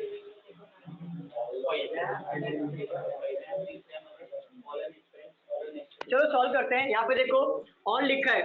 देखो पहले सेंटेंस में क्या दूसरे सेंटेंस में ऑन है क्या मुझे बताओ. Yes sir. सेकंड में थर्ड में है. ऑल कैंसिल करो. ऑन लिखो और कॉमन ढूंढो. क्या है दोनों में? LI. ठीक है. दूसरा देखो एस्पिरेंट है. सेकंड में एस्पिरेंट है क्या? थर्ड में है ना एस्पिरेंट. तो यहाँ पे कैंसिल करो. एस्पिरेंट का लिखो क्या है कॉमन दोनों में? यहाँ पे NA कॉमन हो गया. ठीक है. मस्ट देखो मस्ट क्या सेकंड और थर्ड में है क्या? नहीं है. क्वालिफाई देखो सेकंड में क्वालिफाई. तो फर्स्ट और सेकंड में अगर क्वालिफाई लिखा हुआ है तो क्वालिफाई का देख लो JA यहाँ पे कॉमन होगा. और मस्ट का आंसर क्या आ जाएगा? PA. बरोबर. सब्जेक्ट को यहाँ पे कैंसिल करो और सब्जेक्ट का कॉमन ढूंढो. क्या है? RA. तो सब्जेक्ट का हो गया RA. तो इनका कोड हो जाएगा TA और रीड का कोड हो जाएगा SA. इतना स्पीड में बनना चाहिए आपका पेपर में. क्लियर. कितना मिनट लगा होगा? हार्डली 1 मिनट लगा मुझे हो गया इतना लिखने के बाद. तो ये ना आपको इतना स्पीड चाहिए तभी जाके आप समझ लो 35 में से 33 स्कोर कर पाओगे आप.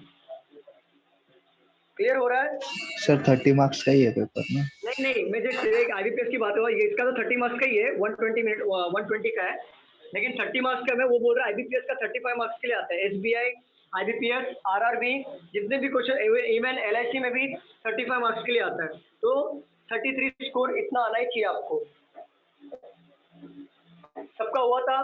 सबको कोई डाउट है इसमें? फिर से बताऊं स्लो में एकदम स्लो बताऊं फिर से.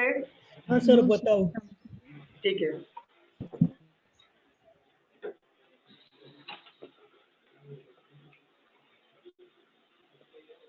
देखो ऑलरेडी आप लोगों को मैंने बहुत स्लो तरीके से हर एक चैप्टर का बेस बहुत ही इजी तरीके से समझाया था. तो आप लोग प्रैक्टिस अगर बिल्ड करते तो ये स्पीड पकड़ लेते आप. मैम देखो क्या था.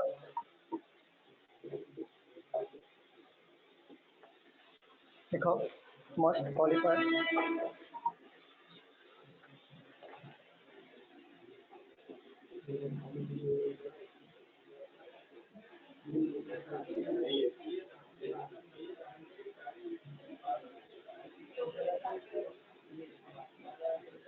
Qualify in all subject as written as TA, JA, ये क्या लिखा है मैम?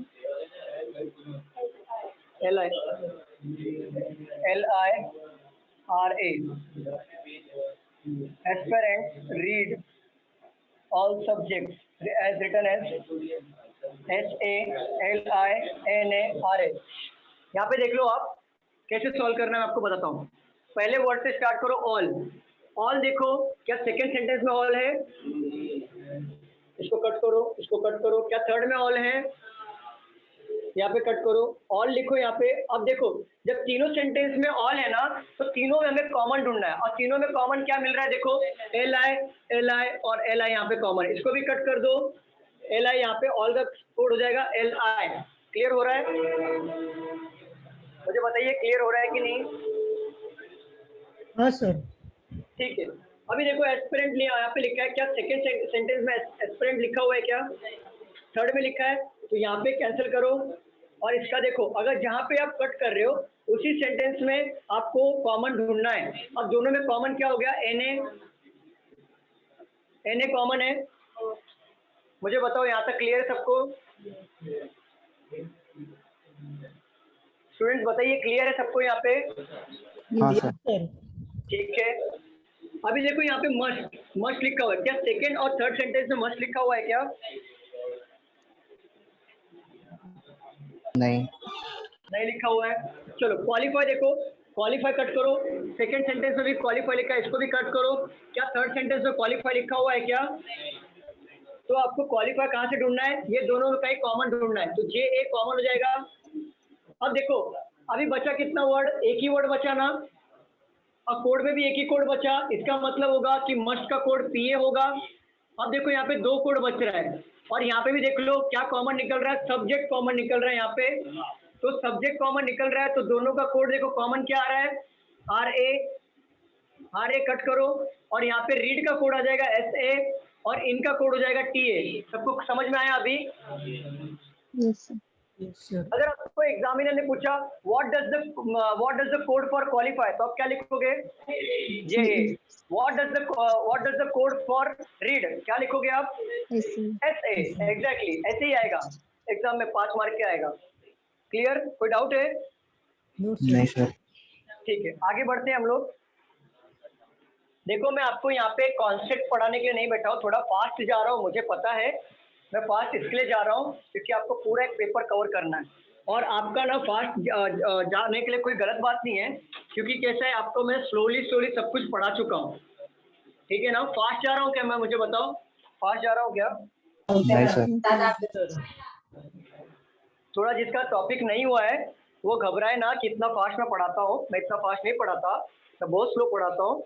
ऑलरेडी जिसका कल एग्जाम है, इसलिए थोड़ा स्पीड में है, कि मैं ये बताने के लिए फास्ट में कर रहा हूँ कि एग्जाम हॉल में इतने स्पीड चाहिए होती है। स्लोली करेंगे तो कुछ भी नहीं होगा।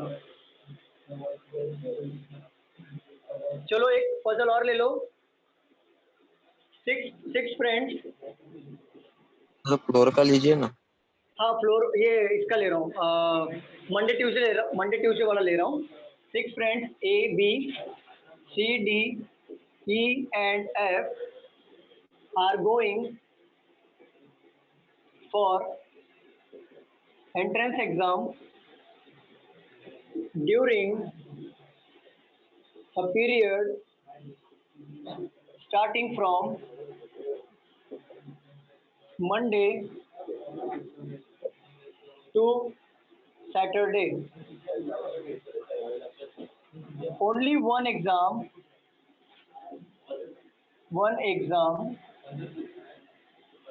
will be held on each day. C gives exam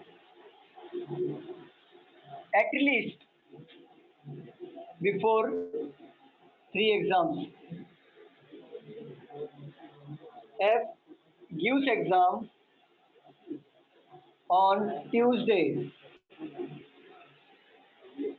Both B and E do not give exam on event day.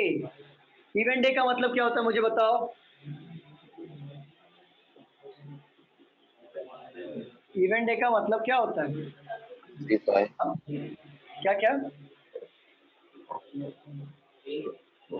Event day का मतलब क्या होता है? जैसे मंडे ट्यूसडे होता है, इवेंट डे मतलब हो गया ट्यूसडे इवेंट हो गया।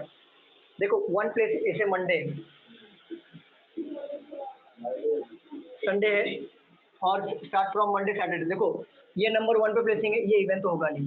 ये नंबर 2 पे तो इवेंट हो गया, ये 4 पे तो इवेंट हो गया। जो 2 से डिविजिबल होता है वो इवेंट होता है, ठीक है। B is going for exam immediately after the exam on which day she gives। Board दिख रहा है ना?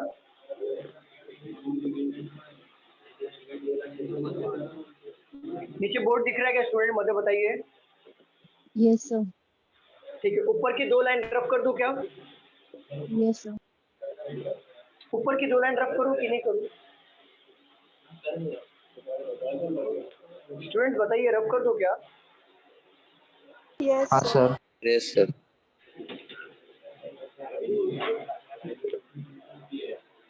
At least 4 persons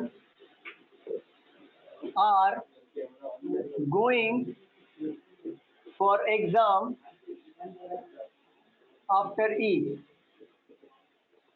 सॉल्व करिए।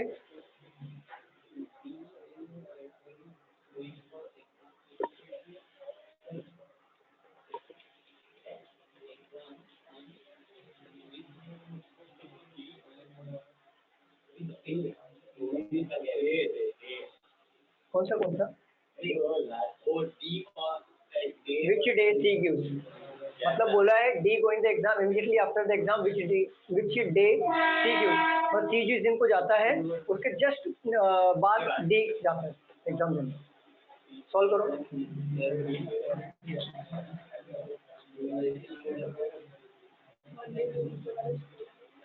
ये मैंने सिखाया था मंडे ट्यूसडे।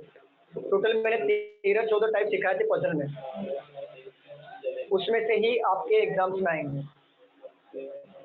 14 टाइप सिखाया था, उसमें से ही आएंगे एग्जाम्स में।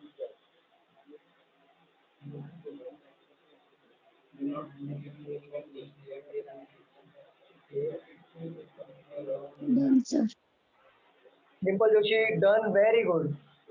हो गया। Very good Snehal, very good.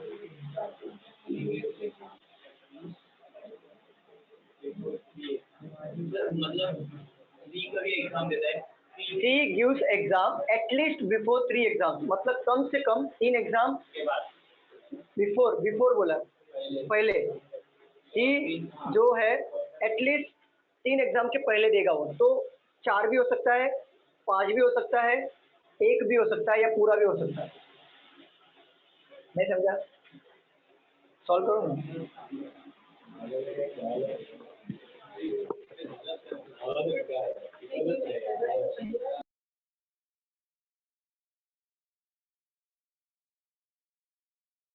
Done sir. Very good Sahil, very good.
Done sir.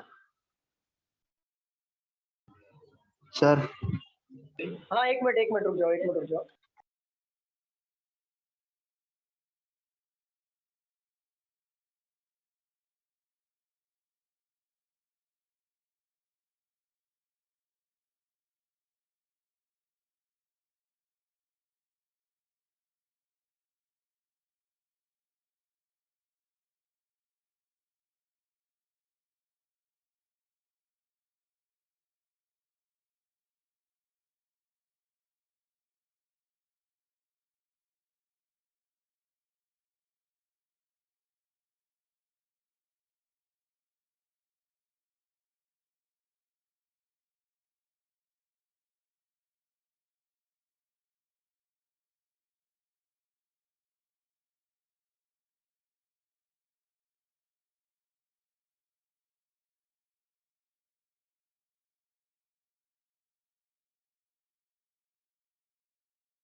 चलो हो गया, सबका हुआ सॉल्व करके? हाँ सर, मैं क्या बोल रहा था सर, मतलब एग्जाम वगैरह हो जाने के बाद एक बार है ना पजल का डबल वेरिएंट वाला एक लेक्चर रखो ना। जरूर जरूर सर, जरूर नहीं कोई प्रॉब्लम नहीं। रब कर दूं, सॉल्व करें हम लोग। चलो पढ़ो, क्वेश्चन पढ़ो, क्वेश्चन पढ़ो। 6 friends are going for exam. For exam during a period starting from Monday to Saturday. Monday to Saturday ना, Monday, Tuesday, Wednesday, Thursday, Friday, Saturday। 6 लोग हैं, 6 डेज चेक कर लेना। चलो सॉल्व करो। सी गिव्स एग्जाम, देखो यहाँ पे बोला है she gives exam at least before 3। At least मतलब कम से कम 3 लोग के एग्जाम्स के पहले एग्जाम देना चाहिए। तो 1 2 3 सी इधर आ सकता है, एटलीस्ट बोला है। सी इधर भी आ सकता है, और थर्ड कंडीशन में सी इधर भी तो आ सकता है ना। मुझे बताओ, क्लियर है यहाँ तक? स्टूडेंट्स बोलिए, क्लियर है क्या? हाँ सर। ठीक है, पढ़ो आगे, सीधे पढ़ो। देखो एफ जो है ट्यूसडे को एग्जाम दे रहा है, बट यहाँ पे देखो ऑलरेडी सी बैठा हुआ है, बैठ सकता है क्या? तो ये हमारा रॉन्ग हो जाएगा, एफ को यहाँ पे ले लेंगे। सॉल्व करो। देखो बी और जो ई है ना, वो इवेंट डे को एग्जाम्स नहीं देते। इवेंट डे का मतलब ये होता है वो डे जो 2 से डिविजिबल हो। इवेंट डे मतलब कौन हो गया? देखो ट्यूसडे इवेंट हो गया, एक छोड़ के चौथे नंबर पे आ रहा है थर्सडे, तो ये इवन हो गया। सैटरडे को ये भी इवन हो गया। क्यों? क्योंकि ये देखो नंबरिंग कौन सा आ रहा है, 1 इवन होता है क्या, 2 इवन होता है, 3 इवन होता है क्या, 4 इवन होता है, 5 इवन नहीं होता, 6 इवन होता। तो इसका मतलब ये है कि बी और ई जो है देखो यहाँ पे नहीं आएगा, थर्सडे पे नहीं आएगा, क्योंकि ट्यूसडे पे ऑलरेडी हमारा जगह पुट किया हुआ है, ठीक है ना, ट्यूसडे पे। और सैटरडे को बी और ई नहीं आएगा। चलो आगे बढ़ो। He is going for exam immediately after the exam of which day he leaves. देखो सी के बाद जस्ट इमीडिएटली आफ्टर डी आना चाहिए, तो यहाँ पे एफ बैठा है, तो ये हो सकता है क्या? स्टूडेंट्स मुझे बताइए। नहीं, नहीं होगा, तो ये रॉन्ग हो जाएगा, इसके नीचे डी आ जाएगा। और बताओ। At least 4 person are going for exam after E. देखो कम से कम चार लोग ई के नीचे एग्जाम्स में जाना चाहिए। अगर देखो मैं ई को यहाँ पे पुट करता हूँ तो 4 लोग उसके नीचे जा रहे हैं क्या? नहीं। और बाकी जगह तो है नहीं, तो ई को यहाँ पे पुट करने का एटलीस्ट बोला है। एटलीस्ट मतलब उससे होता है कि कम से कम 4 लोग, ज्यादा भी हो सकता है। तो 1 2 3 4 5 हो गया, कोई प्रॉब्लम नहीं। चलो अब बोला है बी जो है वो इवन नंबर ऑफ डेज में नहीं बैठेगा, तो बी यहाँ पे नहीं बैठेगा, तो बी हमारा यहाँ पे बैठ जाएगा और ए हमारा यहाँ पे बैठ जाएगा। पजल सॉल्व हो गया क्या? सबका ऐसे बना था? Yes very good ma'am.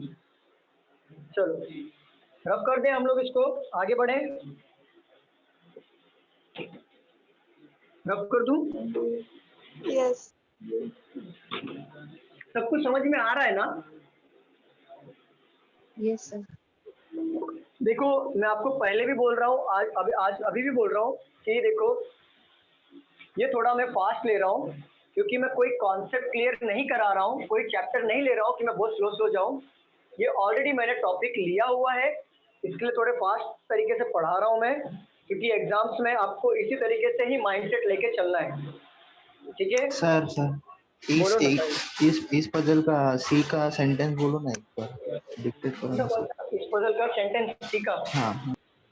C gives exams at least before 3 exams.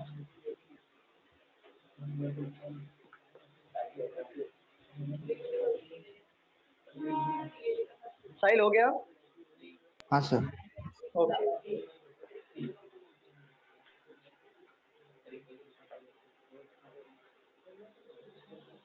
चलो पेपर तो वैसे सॉल्व हो गया है, सिलॉक्स ले लेते चाहिए तो। अच्छा इनइक्वालिटी हुआ हमारा, सीरीज हुआ, ब्लड रिलेशन बाकी रह गया ना? पजल तो मैं पूरा कवर नहीं कर सकता, टोटल 15 टाइप के पजल हैं, तो मेरे से इतना हुआ मैंने पेपर में किया। डायरेक्शन तो आपको प्रैक्टिस कर लेना आप लोग। ब्लड रिलेशन ले लेते हैं, और कोडिंग डिकोडिंग भी हो गया है। सिलॉक्स का है, तो सिलॉक्स के क्वेश्चन को जस्ट मैंने पहले खत्म किया है, ज़्यादा टाइम हुआ नहीं है, तो इसको लेने की गरज नहीं है। डायरेक्शन भी मैंने काफ़ी टाइम हो गया, लेकिन डायरेक्शन के क्वेश्चन ले लूँ क्या मैं? हाँ सर। चलो डायरेक्शन के क्वेश्चन ले लेते हैं, हम लोग सॉल्व करते हैं, फिर ब्लड रिलेशन के एक क्वेश्चन सॉल्व कर लेंगे। डायरेक्शन क्वेश्चन ले लो। A vehicle starts from point P and runs 10 kilometers towards north. It takes a right turn and run 15 kilometers. Now it runs 6 kilometers after taking a left turn. Finally, it takes a left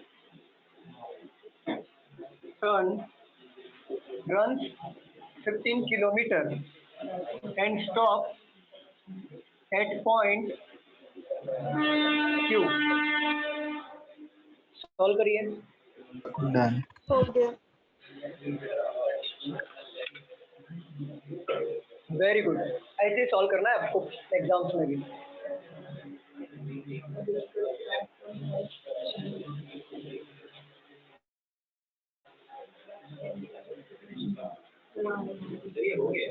ये question लिया हुआ है, मुझे याद है, ये तो मैं पेपर सॉल्व करूँगा, वो सोपा है।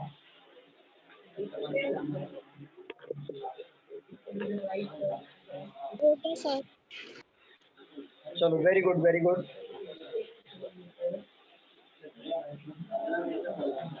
और 2 मिनट देता हूँ मैं इसको सॉल्व करने के लिए, और 2 मिनट दे रहा हूँ मैं सॉल्व करने के लिए।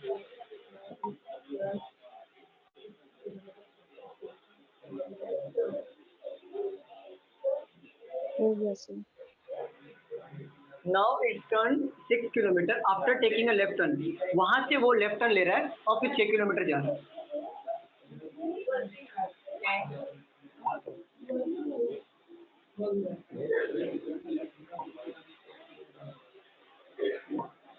चलो सॉल्व करें हम लोग, सॉल्व कर लें क्वेश्चंस को। कि टाइम चाहिए आप लोगों को, मुझे बताओ।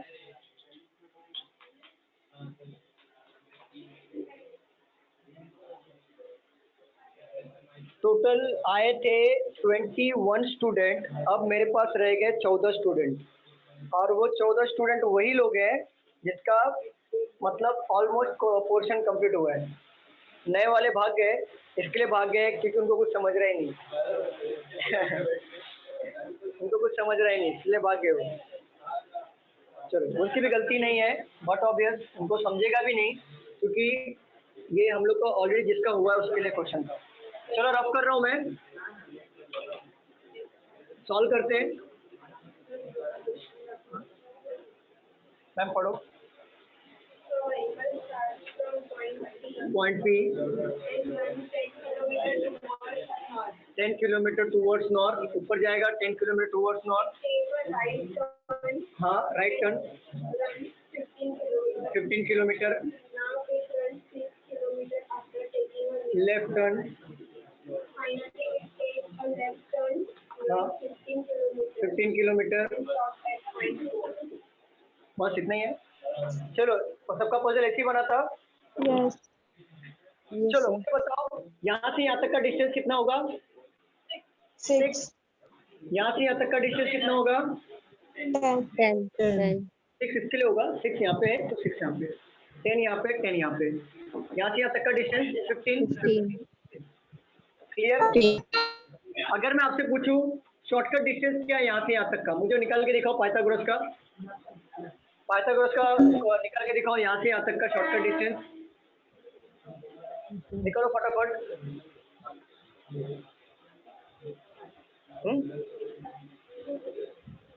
क्या आ रहा है? रूट में आएगा, रूट में आएगा 25 रूट में। एग्जैक्टली 25 रूट में आएगा। देखो क्या होता है, पाइथागोरस का रूल है, पहली बात तो ट्रायंगल होना चाहिए और दो साइड की वैल्यू गिवन होती है। 10 का स्क्वायर कितना हो गया मुझे बताओ? 120। मैम कितना होता है 10 का स्क्वायर? फटाफट बताओ मैम। पल्लवी मैम 10 का स्क्वायर कितना? 120 या 90? 120। शाबाश, 100 होता है। बहुत बढ़िया, गजब गजब बेइज्जती। चलो 325 आया, तो 325 को हम लोग रूट में कन्वर्ट करते हैं तो इसका आंसर ये आएगा 325। चलो क्लियर है? Yes sir. मैं ना हर चैप्टर का थोड़ा थोड़ा कवर कर रहा हूँ, सब नहीं लूंगा।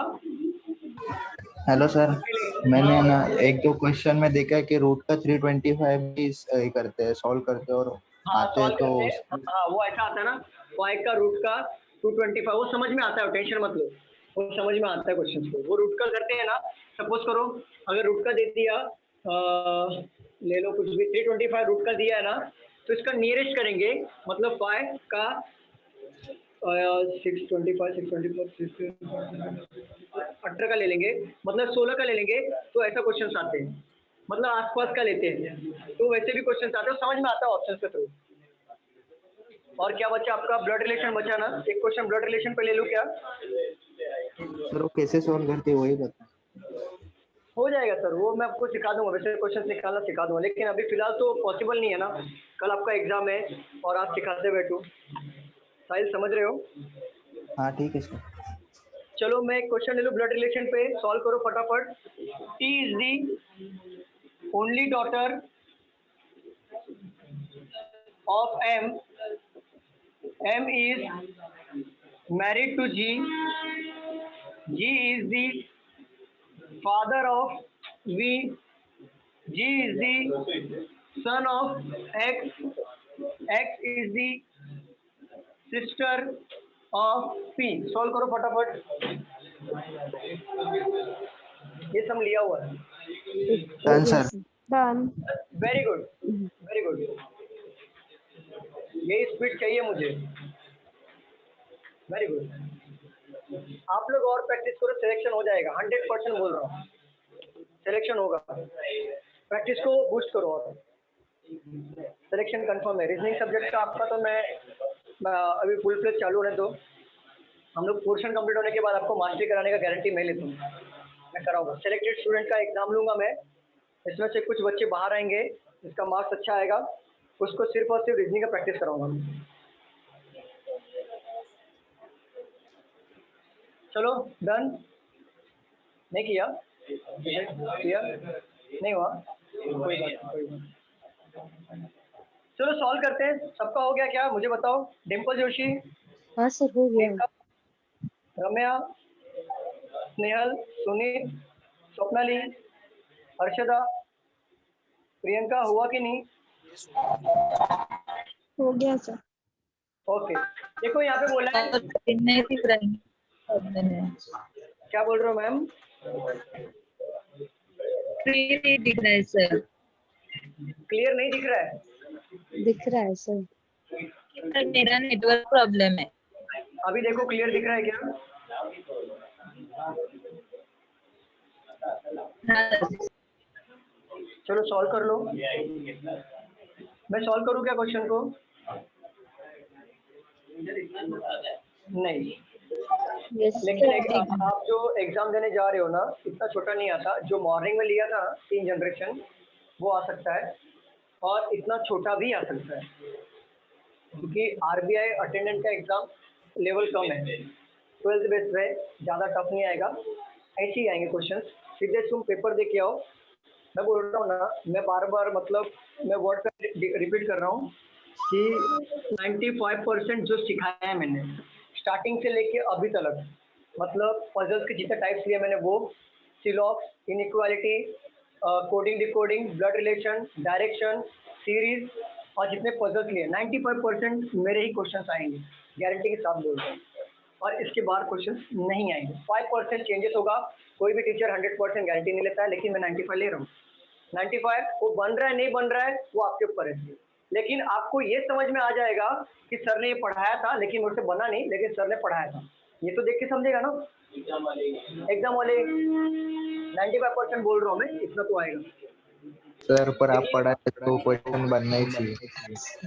हाँ तो साहिल, वो कैसा होता है पता है क्या, मैं जो पढ़ाता हूँ ना तो वो क्वेश्चन बनना चाहिए, ठीक है, लेकिन कैसा होता है कुछ कुछ स्टूडेंट का, सबका ब्रेन अलग होता है ना, कोई आधा घंटा पे पढ़ के समझ जाता है, कोई 2 घंटा पढ़ता है फिर भी नहीं समझता है, तो सब, लेकिन प्रैक्टिस करोगे ना तो अच्छा कर सकते हो स्कोर आप।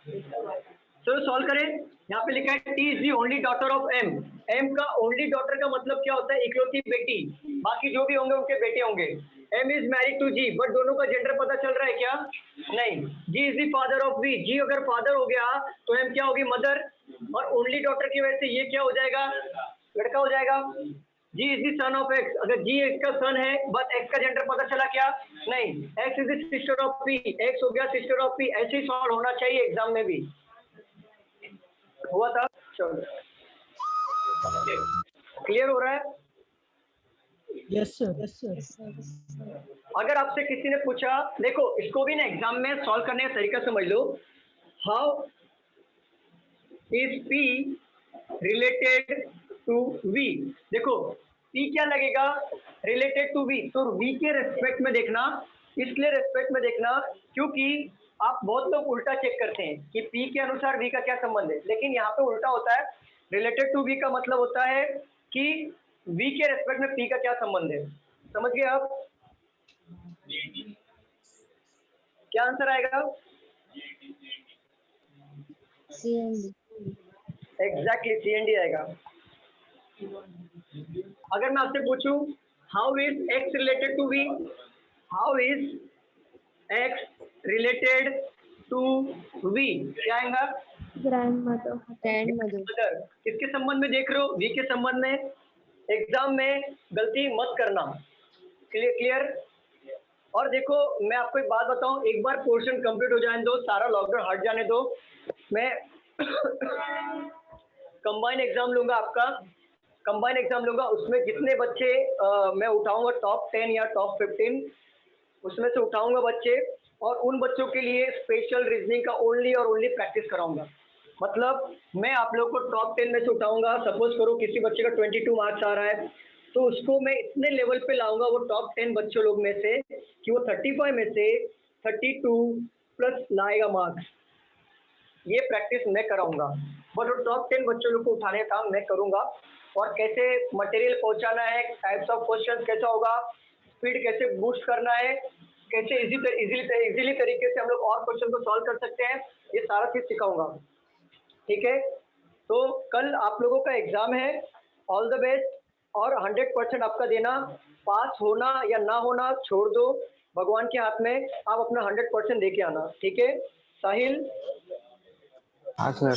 नीता मैम, 100% दे के आना आप लोग। ठीक है, ऑल द बेस्ट आपके लिए एग्जाम के लिए। Thank you sir.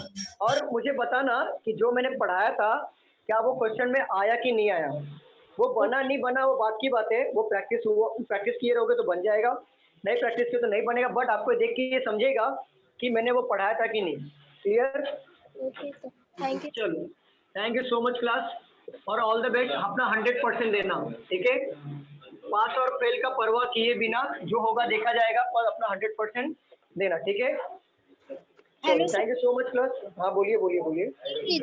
तो रीजनिंग का और मैथ्स का, इंग्लिश का अलग अलग मार्क्स रहेगा क्या? हाँ अलग अलग है, सबका सेक्शनल है। Okay sir, thank you sir. चलो thank you so much class, मिलते हैं अपने लेक्चर में। रोहित सर। हाँ हाँ हाँ प्रियंका मैम बोलिए ना। सर मेरा फर्स्ट लेक्चर था आज, तो आप बेसिक से सिखाओगे ना बाद में? मैम ये फर्स्ट लेक्चर है ना आपका, ये एक्चुअली हम लोग ने पेपर सॉल्व किया था। अगले लेक्चर हाँ, से हम लोग बेसिक ही पढ़ेंगे, बेसिक से पढ़ेंगे, डोंट वरी। आप बिल्कुल Thank you, घबराना sir. नहीं, बिल्कुल घबराना हाँ, sir. नहीं। आप ये सोच रहे रहोगे कि कैसा पढ़ा रहा हूँ मैं इतने स्पीड में, ऑलरेडी टॉपिक हो चुका था और पेपर कैसा सॉल्व करना उस हिसाब से मैं पढ़ाया था, तो आप बिल्कुल घबराना नहीं। और नेक्स्ट लेक्चर से बेसिक से पढ़ाऊंगा, बहुत स्लोली पढ़ाऊंगा मैं। ठीक है? Sure sir, thank you. Okay, thank you so much Priyanka ma'am, thank you class, मिलते हैं अगले लेक्चर में।